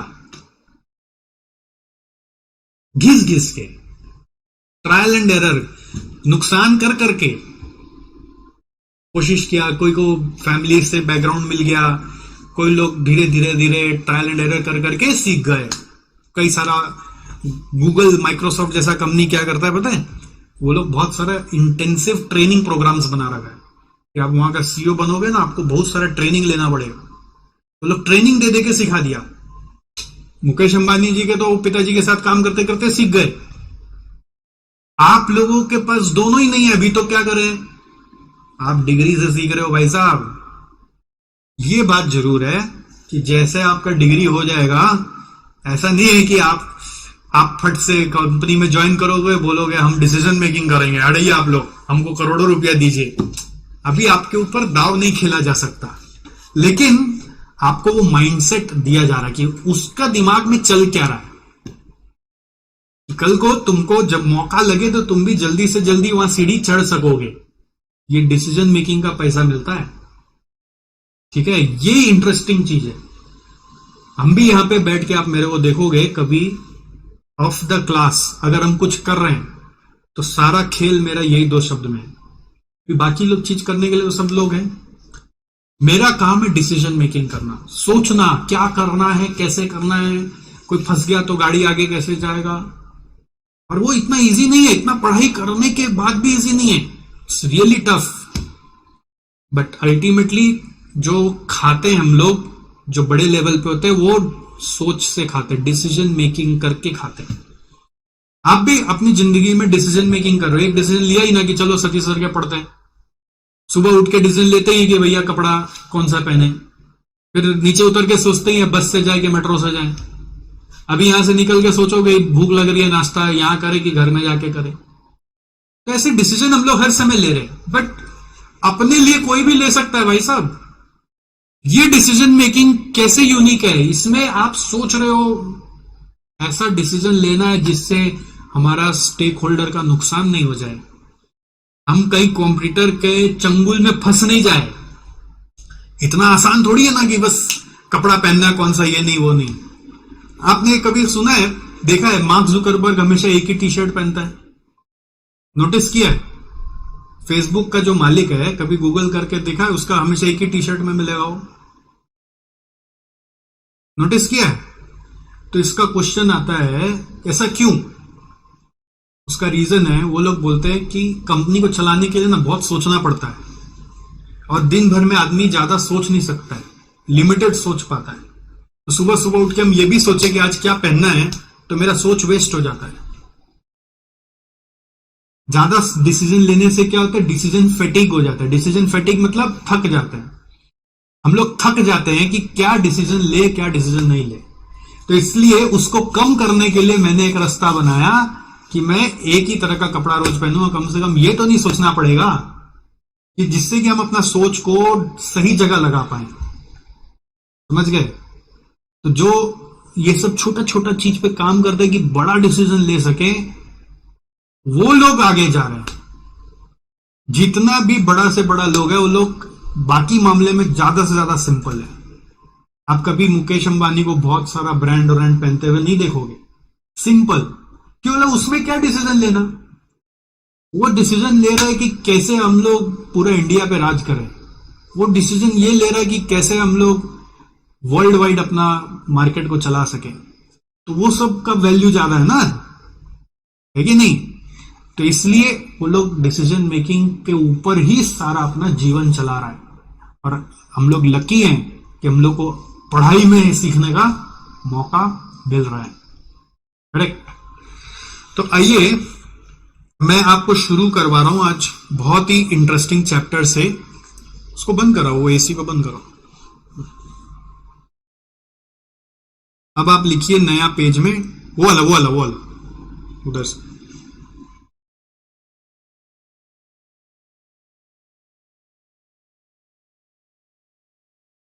नया पेज में लिखो डिसीजन मेकिंग। भाई आप लोगों को समझ में आ रहा है ना मेरा बात? हाँ, देखो, हो सकता है आप सोच रहे होंगे सीधा सम करा देता, अरे यार मैट खुलवा देता, ऐसा सोच रखे तो फिर क्या होगा? मेरा रहने नहीं रहने का वजूद क्या है? वो तो आप डायरेक्ट अपने ही खोल के कर लेते हैं। बैकग्राउंड थिंकिंग बता देने से क्या फायदा होता है कि कैचअप कर पा दो, फट से कैचअप कर लोगे। मेरा गोल ये नहीं कि मैं सब बस आपको लिखा के भेज दूं। मेरा गोल ये है कि आप मेरे क्लास में जब बैठो तो आपको सोचना है। ये सब बातों से क्या होगा कि आपको सोचना आएगा, और सोचना आ गया अगर, तो आप खुद ब खुद बहुत कुछ कर लोगे, है ना? एक कहावत है गोल्डन स्टेटमेंट। ये सब गोल्डन स्टेटमेंट में बहुत सारा देता रहता हूं। जैसे एक तो दिया ना, need is the mother of invention. ये सब कहीं मार्जिन में लिख लिया करो, कभी फड़का मारने काम आएगा ना आपको भी। किसी को तो इंप्रेस करना पड़ेगा कुछ बोल बोल के। ये सब इंप्रेसिव चीज है, गोल्डन स्टेटमेंट है, लिख लिया करो कहीं पर भी बोले तो। एक और है कहावत, if you give a man a fish, if you give a man a fish, you feed him for a day. अगर कोई भूखा है, उसको अगर मछली दे दो तो एक दिन का काम हो गया, ठीक है? But if you teach a man how to fish, you feed him for lifetime. You feed him for lifetime. मतलब समझ में आया आपको? आपको खाना बना के दे दिया तो आज का काम हो गया, बट अगर आपको खाना बनाना सिखा दिया तो जीवन भर का काम हो गया। इस मामले में मेरे को हमेशा लगता है हमारे माँ बाप ने लड़कियों के साथ बहुत अच्छा किया, लड़कों के साथ बुरा किया, है कि नहीं? हम लोग को खाना बनाना सिखाया ही नहीं, अब सीखने बनता नहीं, और लड़कियों को शुरू से सिखा दिया तो लड़कियां भूखी नहीं रहती ज्यादा। कभी भी भूख लगा, चल कुछ बनाते हैं, और अपना पसंदीदा बना के खा लेती है। और लड़के बेचारे डिपेंडेंट रह जाते हैं, पैसा ज्यादा खर्चा करते हैं, बाजार में जाते हैं, है ना, खुद बनाना आता नहीं, और ज्यादा से ज्यादा बेसिक चीज बना लेते हैं, उससे ज्यादा कुछ आता नहीं। और मेरा तो हालत ऐसा कि बेसिक भी नहीं आता है। तो ये बात है कि मेरे को भी यही थॉट लगता है आप लोगों के साथ पढ़ाने में, कि भाई मैं आपको अगर हाउ टू फिश सिखा दिया ना, तो आपका जीवन भर का काम हो गया। आप मुझे सिर्फ एग्जाम तक याद रखें, मेरा ये गोल नहीं है। आप हाउ टू फिश सीख जाएं और फिर मुझे जीवन भर याद रखें, वो मेरा गोल है। कि सर के यहाँ पे गए थे ना, वो ऐसा सोचना सिखा दिए कि अब तो हम कहीं पर भी कुछ भी कर लेते हैं। ये बहुत इंपॉर्टेंट है। तो डिसीजन मेकिंग जब मैं पढ़ाता हूं, मैं इसी सोच से पढ़ाता हूं। इस डिसीजन मेकिंग में बहुत सारे मैंने डिवीजन बना दिया आपके लिए। ये एक बड़ा चैप्टर है, छोटा चैप्टर नहीं है, इसको हल्का में मत लेना, ठीक है। इसको करने में समय लगेगा, और इसमें बहुत सारे सम्स आपके इंस्टीट्यूट मैड में करंट बुक्स में हैं। तो इसमें सबसे पहला हम लोग को पढ़ना है रेलेवेंट कॉस्टिंग। आप लिखो ऐसे, ये यूनिट्स का नाम है, इसके अंदर बहुत सारे यूनिट्स है, ठीक है, यूनिट्स बोल के लिख दे रहे हैं। नंबर 2 है इसमें सीवीपी एनालिसिस। नंबर 2 है इसमें सीवीपी एनालिसिस। नंबर 3 आप पढ़ेंगे मेक और बाय डिसीजन।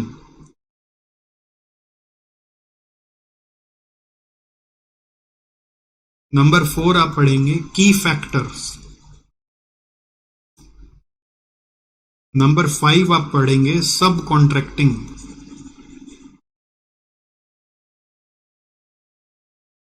नंबर 6 आप पढ़ेंगे सर्विस कॉस्टिंग। ये सब इसके छोटे छोटे यूनिट्स हैं।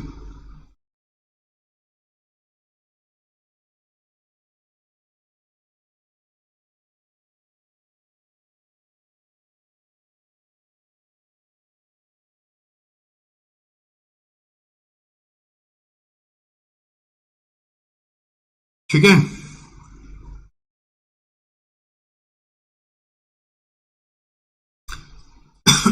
इसके अलावा ये बेसिक डिसीजन मेकिंग का पार्ट है।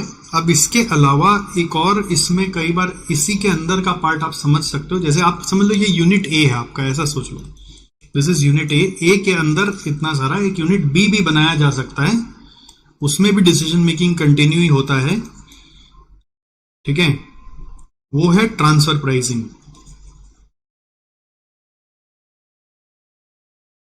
ये यूनिट बी में एक ही है, ट्रांसफर प्राइसिंग। इसका थीम थोड़ा सा अलग होता है, इसलिए इसको अलग कर दिया।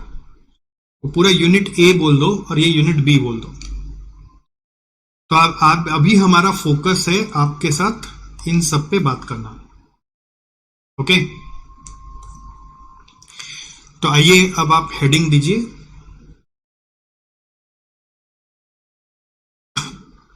कुछ छोटा छोटा बेसिक्स पे, खाली बेसिक्स। इसी के अंदर अभी डिसीजन मेकिंग के अंदर ही थोड़ा सा बेसिक्स पे बात कर रहे हैं। Number 1, types of decision.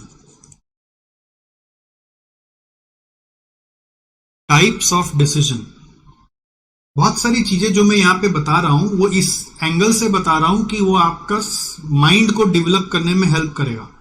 इस सोच के नहीं बता रहा कि वो इंस्टीट्यूट मैट में लिखा हुआ। आप इस थॉट प्रोसेस से जाओगे तो इंस्टीट्यूट मैट में जो दिया वो देखते ही समझ में आ जाएगा, वो ये ऐसे हो जाएगा। तो टाइप्स ऑफ डिसीजन आपको नहीं मिलेगा, बट आपके पढ़ाई में इस एंगल से सोचने से आपको कैचअप जल्दी होगा। टाइप्स ऑफ डिसीजंस में 2 पार्ट निकालो। एक है शॉर्ट टर्म और one time decisions.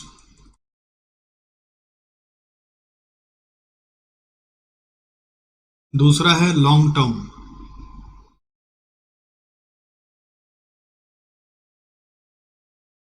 Long term decisions.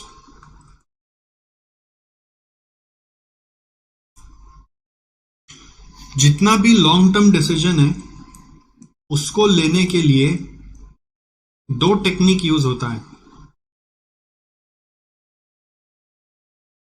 Relevant costing along with capital budgeting. FM में पढ़ के आए हो ना आप कैपिटल बजटिंग, ये लॉन्ग टर्म का काम है।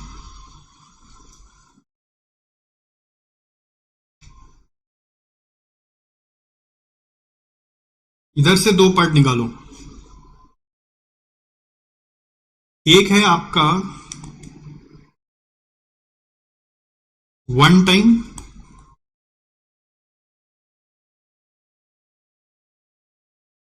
with a short duration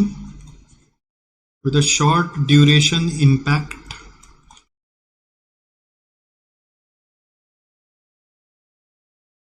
और दूसरा है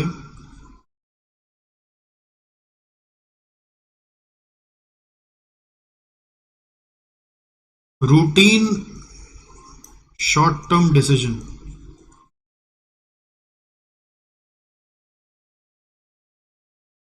routine short term decision,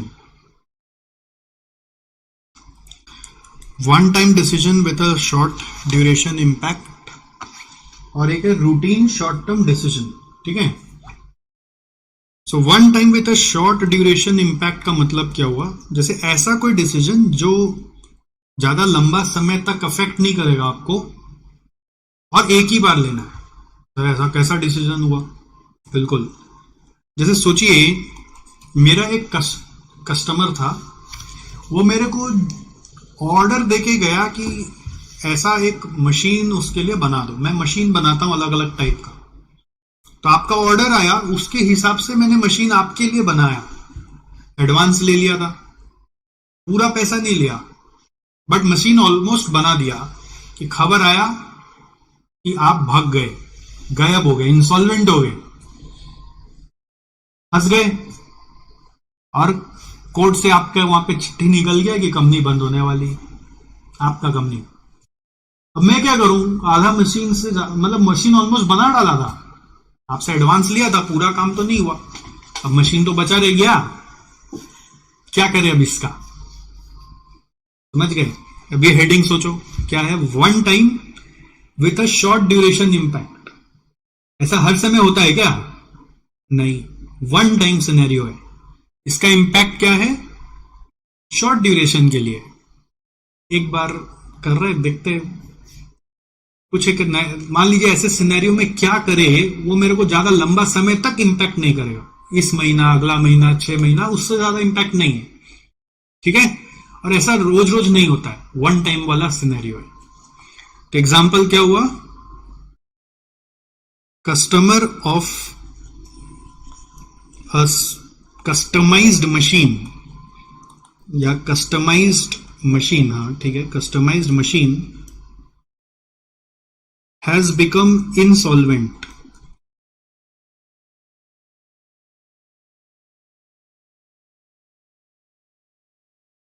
So how to deal with the machine, with that customized machine? Customer insolvent हो गया, उससे अपने को क्या लेना देना भाई, सोचो ना, कस्टमर इंसॉल्वेंट हो गया, उसका मैं क्या करूं भाई, तू जा, मेरे को तो टेंशन हो गया मेरा मशीन का ना, समझ रहे, कैटेगरी ऑफ डिसीजन समझ में आया। अब ऐसा कोई एनालिसिस आपको मिलेगा नहीं इंस्टीट्यूट मैट में, ये बस हम लोग ने इतना बार इंस्टीट्यूट मैट पढ़ा तो खोज खोज के इस तरह से इसको सिंप्लीफाई कर लिया कि आपको तो एग्जाम में क्वेश्चन दिया जाएगा, आपको क्वेश्चन में ऐसा कुछ दिख रहा है तो आपको पता होना चाहिए कि अब इसको कैसे हैंडल करना है। और एक एग्जांपल है, जैसे मान लीजिए एक्सपोर्ट ऑर्डर आ गया एक, at a very low price, at a very low price मतलब ऐसा प्राइस कि जो हम लोगों का नॉर्मल प्राइस से भी कम है। तो हम कंफ्यूज हो गए, शुड इट बी एक्सेप्टेड। मान लीजिए 100 रुपया पे नॉर्मली बेचते हैं और एक्सपोर्ट ऑफर आया 25 रुपया पे, आप बोलेंगे ये क्या तमाशा है, 100 में बेचते 25 पे आया, तो करे कि नहीं करे।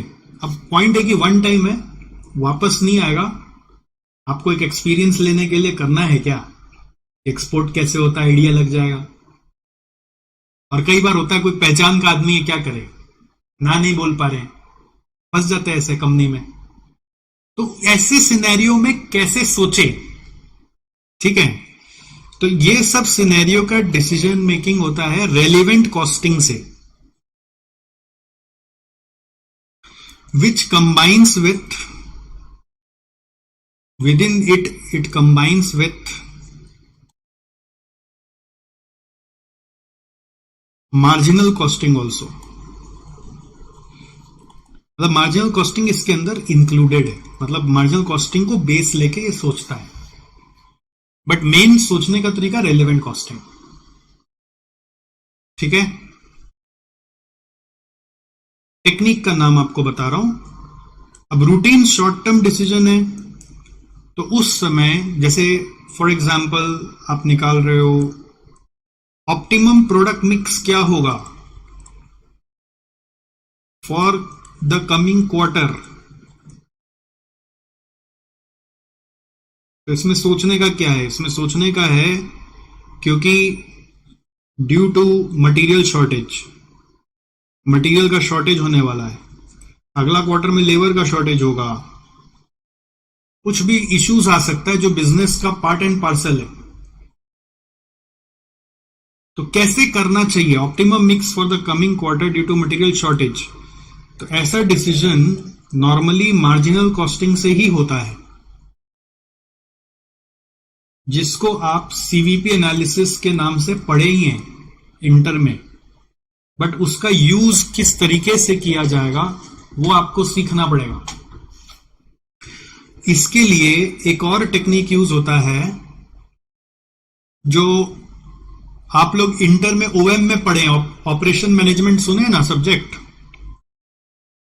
उसमें लीनियर प्रोग्रामिंग सुने आप, नाम सुने हैं ना, बस वो भी इसी का काम करता है, लीनियर प्रोग्रामिंग। अब लीनियर प्रोग्रामिंग के अलग अलग टेक्निक्स होते हैं, असाइनमेंट, ट्रांसपोर्टेशन, ये सब लीनियर प्रोग्रामिंग के ही ब्रांच है, ठीक है। असाइनमेंट, ट्रांसपोर्टेशन, ये सब लीनियर प्रोग्रामिंग के ही ब्रांच है। तो वो प्रॉब्लम यहां पे सॉल्व किया जाता है, समझ गए। तो ये सब हमारा कोर्स का पार्ट है। इंटरेस्टिंग बात यह कि लीनियर प्रोग्रामिंग बोल के चैप्टर नहीं, वो यूनिट है। मेन चैप्टर है डिसीजन मेकिंग, उसके अंदर कई सारा यूनिट्स है। हमारा फोकस अभी ये है रेलेवेंट कॉस्टिंग, सीवीपी एनालिसिस, ये दोनों आपका टूल्स है, औजार। और ये जो मैंने 4 जगह बनाया है, यहां पे एप्लीकेशन होगा, ठीक है। ये औजार का एप्लीकेशन इस तरह के डिसीजन पे होगा। मेक और बाय डिसीजन जो बनाया मैंने, आपको मैं समझाता हूं वो किस बारे में। मेक और बाय है कि मैं अपना मटेरियल खरीदूं कि अपना मटेरियल भी अपने यहां बना लूं, ठीक है। तो ये डिसीजन अगर लंबा समय को इंपैक्ट कर रहा है तो relevant costing plus capital budgeting से होगा, और ये अगर शॉर्ट टर्म के लिए सोच रहे हो तो one time with short term impact relevant costing से होगा। सब कॉन्ट्रैक्टिंग और मेक और बाय एक जैसा ही है। सब कॉन्ट्रैक्टिंग में फिनिश गुड्स के लिए बात हो रहा है, इसमें रॉ मटेरियल के लिए बात हो रहा है। कि फिनिश गुड्स भी कई बार हम लोग बाजार से खरीद के बेच दे क्या, इंस्टेड ऑफ खुद से बनाए, तो सब कॉन्ट्रैक्टिंग वहां पे आ गया। तो वही चीज है, लॉन्ग टर्म इंपैक्ट होगा तो कैपिटल बजटिंग में घुस जाएगा, एनपीवी वगैरह निकालना पड़ेगा आपको, और अदरवाइज रेलेवेंट कॉस्टिंग से होगा। की फैक्टर का जो डिसीजन है वो ये ऑप्टिमम मिक्स वाला रूटीन डिसीजन, जिसके लिए हम लोग मार्जिनल कॉस्टिंग, सीवीपी या फिर लीनियर प्रोग्रामिंग टेक्निक यूज करेंगे। सर्विस कॉस्टिंग में नॉर्मली देखेंगे कि ऊपर का कोई भी चीज, उनका जो प्रॉब्लम है, सर्विस कॉस्टिंग थोड़ा डिफरेंट एंगल से चलता है ना, उनका प्रोडक्शन का कोई क्वांटिटी नहीं होता है मैन्युफैक्चरिंग वालों की तरह, टेंजिबल आउटपुट नहीं होता। तो उनके यहाँ पे ये सब चीज अप्लाई, अगर कोई मुद्दा आ गया तो कैसे होगा, जैसे उनके यहाँ पे सीवीपी कैसे होगा, ब्रेक इवन कैसे निकलेगा, उनके वहां पे अगर कोई डिसीजन मेकिंग करना है तो कैसे कैलकुलेशन होना है, वो अपने सर्विस कॉस्टिंग में सीखते हैं। ऑडिट, तो ये बेसिक आउटलाइन आपको मैंने दे दिया टाइप्स ऑफ डिसीजन के बहाने। तो ये सब टेक्निक्स आपको अभी मेरे साथ सीखना है। दूसरा पॉइंट, टाइप्स ऑफ डिसीजन के बाद दूसरा पॉइंट है meaning of cost in decision making. जब हम डिसीजन मेकिंग करेंगे तो उसका मीनिंग ऑफ कॉस्ट क्या है? Normal meaning, traditional meaning cost का है the amount of resources used in production of product और rendering of service, right? Cost का ट्रेडिशनल मीनिंग और डिसीजन मेकिंग में मीनिंग क्या है?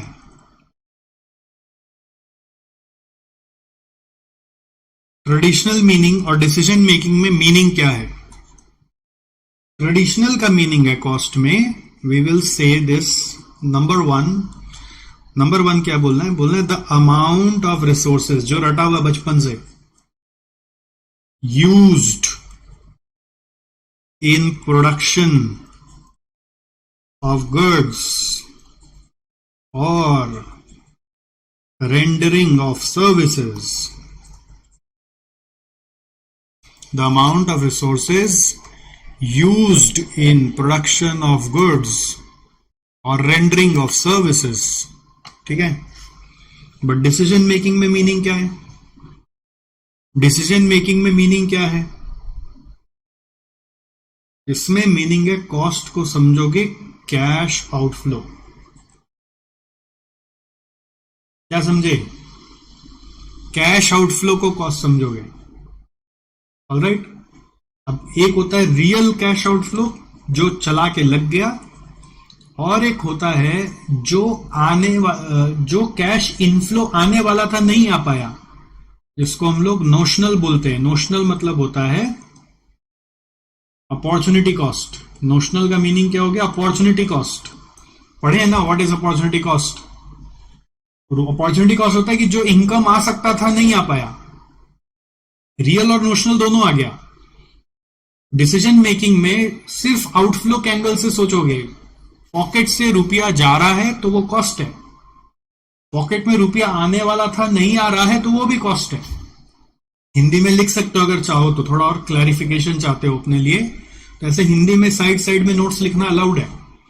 आप लिख सकते हो कि जो पॉकेट से जा रहा है वो है आउटफ्लो, और जो पॉकेट में आने वाला था लेकिन नहीं आ रहा है, कैंसिल हो गया, वो है अपॉर्चुनिटी कॉस्ट। ठीक है, हालांकि हम लोग आगे भी बात करेंगे, बट आपको अगर कुछ भी एक्स्ट्रा अपने तरफ से लिखना है तो you are most welcome.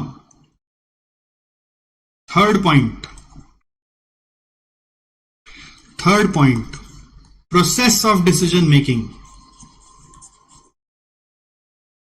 Process of decision making, decision making का प्रोसेस क्या है? हर डिसीजन मेकिंग का एक फ्रेमवर्क चलता है, ठीक है? तो फ्रेमवर्क को थोड़ा समझना। इसमें सबसे पहला होता है कि आपको अपना गोल, ऑब्जेक्टिव सेट करना पड़ता है। क्या चाहते हो? आउटकम क्या चाहते हो? एंड रिजल्ट क्या चाहते हो आप? ठीक। अब उस आउटकम को अचीव करने के लिए कितना ऑल्टरनेटिव्स अवेलेबल है? ऑल्टरनेटिव्स गैदर करो। ऑल्टरनेटिव्स मतलब क्या हो गया? Different ways. हमें जहां जाना है वहां तक जाने का कितना रास्ता है। फिर हर ऑल्टरनेटिव का इवैल्यूएशन होगा। इवैल्यूएशन का मतलब क्या होता है कि इवैल्यूएशन का मतलब है कि आप चेक करोगे cost benefit analysis. Cost benefit analysis. Evaluation of alternative का मतलब क्या है? कॉस्ट बेनिफिट एनालिसिस करोगे आप, ठीक है? कॉस्ट और बेनिफिट चेक करोगे, और along with you can say financial, non financial दोनों वे से सोचोगे, जो आपको मैं स्ट्रेटेजिकली समझा रहा हूं। हालांकि नॉन फाइनेंशियल पे आपका सम्स नहीं आता उतना, खाली आपको थॉट प्रोसेस में अपना ले आना है। एग्जाम में सम्स आए चाहे नहीं आए, ठीक है? फिफ्थ क्या होगा? Selection of alternatives. इसमें से बेस्ट कौन सा है? Selection of best alternative. फिर उसका इम्प्लीमेंटेशन,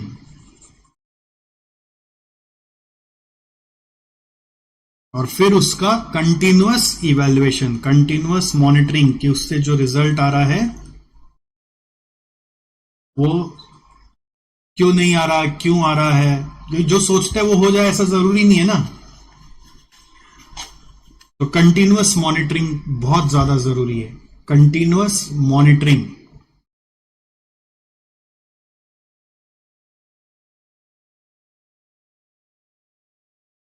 समझ में आया आपको? इम्प्लीमेंटेशन, कंटिन्यूअस मॉनिटरिंग, तो ये डिसीजन मेकिंग का प्रोसेस है, इसको फ्रेमवर्क भी बोलते हैं।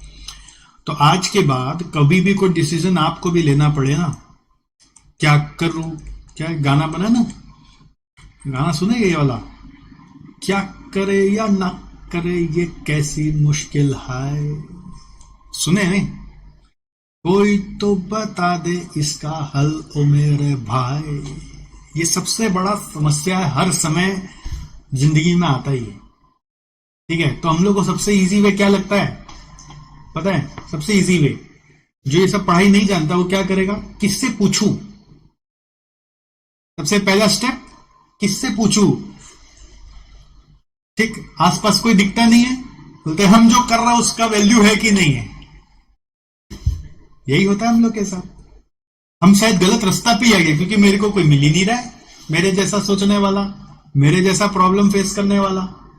जिससे पूछ रहा है वो ऐसा ऐसा सवाल बता दे रहा है उल्टा, कि हमको लग रहा है कि हम सही रास्ता पे जा रहे हैं कि नहीं जा रहा है। फंसते हैं ना अपने जिंदगी में, तो फंसते हैं ना। अटेम्प्ट दे अभी नहीं दे, है कि नहीं? ट्यूशन यहां से ले कि नहीं ले, अपने से पढ़े कि ट्यूशन ले ले। तो जिससे पूछने जाते हैं वो बोलता है अच्छा तुम जो कर रहा हो उसका क्या नाम है, सीए में ये क्या होता है, कौन कॉलेज से होता है, कौन सा यूनिवर्सिटी, हम तो सुने नहीं रहे, क्या इसका वैल्यू है। बस जिससे पूछने गए वो तो और कंफ्यूज कर दिए, अब किससे पूछने जाए। तो हमारा समस्या क्या है, हमेशा हम लोग क्या करते हैं, पूछते हैं। अब अगर बड़ा बड़ा कंपनी में फोर्ड, आपको पता है इंडिया से अपना बिजनेस बंद कर दिया, ये आपको मालूम है, खबर है? ये न्यूज़पेपर पढ़ते हैं तो आज से एक न्यूज़पेपर पढ़ना चालू कर दीजिए, आपको हर सब्जेक्ट में फायदा होगा, हर सब्जेक्ट में। कंपलसरी सब्सक्राइब कर दीजिए जाके वो न्यूज़पेपर, भले ही आज खोल भी नहीं पाए कोई बात नहीं, खाली हेडलाइन भी खाली 4-5 तो देखिएगा। न्यूज़पेपर का नाम है business standard, business standard newspaper subscribe कर दीजिए, must for all of you. ठीक है, वो 100 रुपया 200 रुपया जो महीने का लगेगा, that will be a big investment for you, मतलब it will have thousands times of return. उसका खाली हेडलाइन पढ़िए और कुछ अंदर का इंटरेस्ट आए तो पढ़ लीजिएगा। ऐसा ऐसा उसमें बात आता है जो आपका पता चलेगा कि कल को वही एसएफएम में आ गया, कल को वही एफआर में आ गया, कल को वही टैक्स में अमेंडमेंट बन के आ गया। आप अप टू डेट रहेंगे ना तो आपको अमेंडमेंट का आइडिया हो जाएगा। बाकी ऑफिस में जो बात हो रहा है वो सब आपको पूरा कनेक्टिविटी दिखेगा, आउटलुक चेंज हो जाएगा आपका, बिजनेस स्टैंडर्ड। ठीक है, तो जब कभी भी अब रियल में ऐसा सिनेरियो आएगा, फोर्ड का जो यहाँ पे इंडिया हेड था उसको ये डिसीजन लेना है, या ग्लोबल हेड था उसको डिसीजन लेना है कि फोर्ड इंडिया से विड्रॉ करेंगे, तो क्या करेगा वो? आप जैसे डिसीजन मेकिंग करेगा, किससे पूछे किससे पूछे किससे पूछे किससे पूछे, जाके मान लीजिए उसका फोर्ड का जो दोस्त है वो एप्पल का मालिक है, बोले उससे पूछते हैं। ठीक है, एप्पल का मालिक बोल देगा उसको तू बना क्या रहा है भाई, गाड़ी में कोई बैठता है, आजकल तो सब मोबाइल यूज करता है, मोबाइल का मार्केट है। वो ऐसा उसका माथा घुमा देगा कि बोले हम किससे पूछने आ गया। आप लोग तो यही करते हैं, डिसीजन मेकिंग का पूछ पूछ के होता है। हमने कहीं लिखा क्या, आस्क एनीवन, कहीं लिखा है हमने ask people around you, but आप तो वैसे ही फैसला लेते हैं और फंस जाते हैं और फिर सारा चीज छोड़ के बैठ जाते हैं। तो हम लोग क्या बोल रहे हैं, ये फ्रेमवर्क से जाओ। आज के बाद डिसीजन मेकिंग करना है, क्या करने का, क्या चाहते हो उसको पहले लिखो, क्या क्या रास्ता अवेलेबल है। अब ये रास्ता के लिए ऐसे क्वेश्चन पूछना पड़ेगा लोगों से। हम आपसे वो नहीं पूछे कि आप ये पूछिए कि हम ये क्यों कर रहे हैं, हम आपसे ये पूछे आपको कोई रास्ता समझ में आ रहा है कि क्या करा जा सकता है। नहीं आ रहा तो मत बताइए, आ रहा है तो बताइए। ये रास्ता खोजने के लिए इंटरनेट पे रिसर्च करा जाता है, अपने गुरु से, मेंटोर से पूछा जाता है, सीनियर से पूछा जाता है, पहले राइट पीपल, फिर अदर देन इंडस्ट्री भी किसी से पूछ सकते हो, बट पहले विद इन द इंडस्ट्री पूछोगे या खुद से रिसर्च करोगे तो ऑप्शन 1, ऑप्शन 2, ऑप्शन 3 खड़ा होगा, फिर हर एक का एनालिसिस होगा, कौन सा बेस्ट है उसी को सिलेक्ट करेंगे। बट जो सोचेंगे वो सही हो जाएगा ऐसा जरूरी नहीं है। डिसीजन जितना भी सोच के ले लीजिए वो गलत अभी भी हो सकता है, इसलिए बहुत ज्यादा जरूरी है कंटिन्यूअस मॉनिटरिंग करना। हम लोगों का जो पढ़ाई है अभी, वो पढ़ाई है 3 नंबर पे और 4 नंबर पे। रियल वर्ल्ड में सबसे ज्यादा मेहनत किस पे होता है पता है? 5 और 6। सोचना आसान है, करना बहुत मुश्किल है। ज्ञान देने में क्या है, ये कर लो, लेकिन आप सोचो, सोचने में भी टाइम लगता है बट करने में बहुत ज्यादा टाइम लगता है। 20-80 रूल आपने सुना होगा कभी। 20% समय लगता है सोचने में, तो 80% समय लगता है एग्जीक्यूट करने में। अब बिना सोचे एग्जीक्यूट कर भी नहीं सकते, वो बात अलग है। रियल वर्ल्ड का चैलेंज है इंप्लीमेंटेशन और मॉनिटरिंग, बट अभी आपको हम लोग सिखा रहे हैं इवैल्यूएशन और सिलेक्शन, ठीक है? तो ये इवैल्यूएशन और सिलेक्शन डिपेंड करता है कि आप किस तरह का डिसीजन ले रहे हैं उसके ऊपर, और उसके हिसाब से आपको टेक्निक चूज करके इवैल्यूएशन करना पड़ेगा। आज मैंने सारा सब्जेक्ट का फ्रेमवर्क आपको दिया, ओवरऑल सीएमए का स्ट्रेटेजी आपको समझाया, और तीसरा मैंने डिसीजन मेकिंग का एक स्ट्रक्चर आपके दिमाग में बैठाया, उसका यूटिलिटी आपको समझाया। मेरे हिसाब से this is enough to enter into the subject. अगला दिन हम लोग रेलेवेंट कॉस्टिंग नाम का टेक्निक को सीखना का कोशिश करेंगे कि वो कैसे सोचने के लिए बोलता है in the scenario which is applicable for it. Her scenario में रेलेवेंट कॉस्टिंग नहीं लग सकता है, बट जो सिनेरियो में लगेगा उसमें उसके एंगल से कैसे सोचते हैं। बहुत इंटरेस्टिंग चैप्टर है और बहुत मजा आएगा आपको करने में, ठीक है? कुछ कुछ आपको अपने में चेंजेस लाना पड़ेगा। वो चेंजेस है, पहला आपको इंडेक्स आज बनाना सिखाया, आज इंडेक्स घर जाके कंप्लीट करेंगे, पूरा कॉपी में पेज नंबरिंग लेंगे। चेंजेस ये कि आप जैसे स्टूडेंट थे उस तरीका को कॉपी पेस्ट मत करिएगा। एक चीज रूल समझ लीजिए, लाइफ में ना जो रूल से आप पास्ट में सक्सेस लाए थे जरूरी नहीं है फ्यूचर में उसी रूल से सक्सेस आएगा। फाउंडेशन का रूल इंटर में नहीं लगता, इंटर का रूल फाइनल में नहीं लगता। लूडो में चैंपियन बन गए तो चेस भी खेल लोगे, तो लूडो में आप कोई गेम में हारते नहीं है तो चेस में भी जीत ही जाओगे ना? नहीं ना, रूल्स अलग है। तो बस वैसे ही समझना। तो आपको जो इंस्ट्रक्शन दिया जा रहा है वो अब इस नए मैदान जंग के लिए दिया जा रहा है। तो इंडेक्स क्या करना है, वो चेंजेस अपने आप में आपको लाना है। इंडेक्स ऐसा बनाना है जो डिटेल्ड होगा।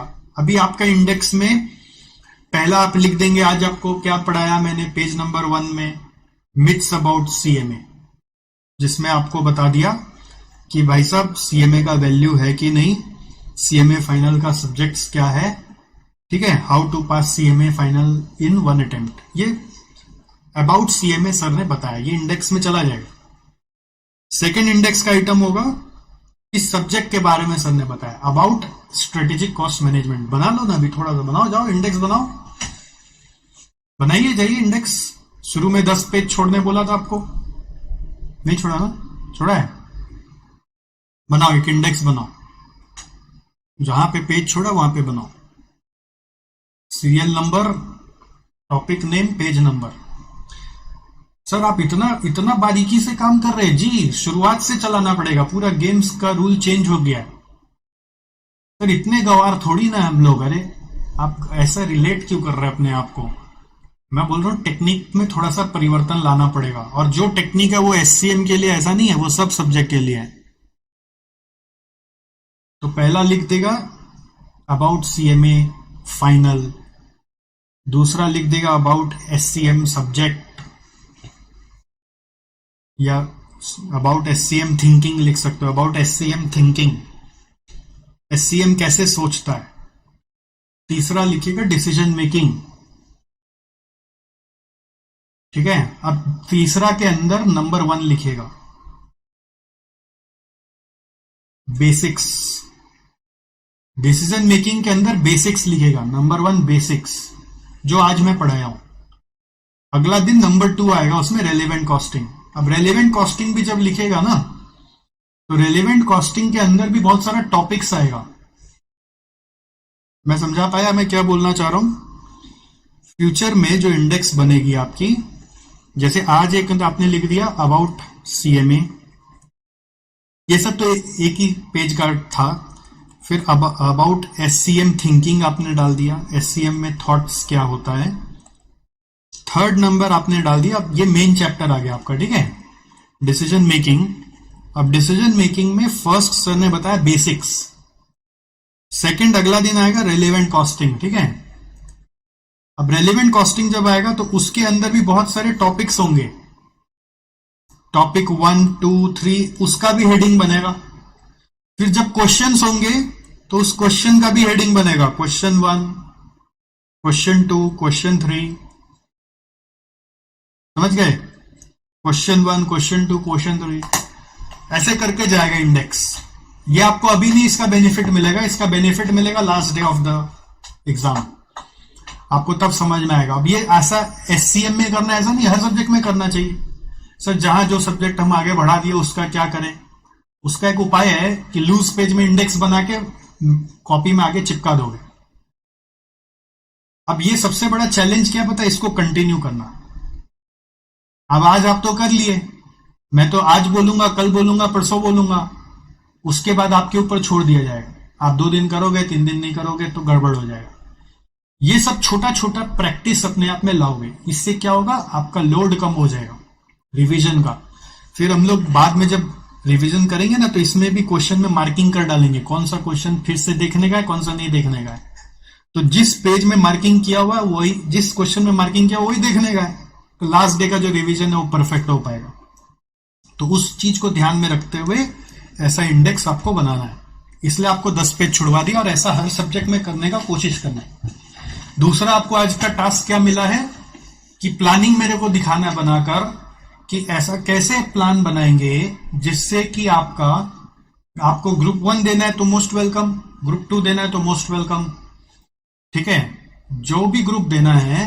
बट ट्यूशन कब खत्म होना चाहिए, एक ग्रुप देना है तो 3 महीना पहले, 2 ग्रुप देना है तो 6 महीना पहले।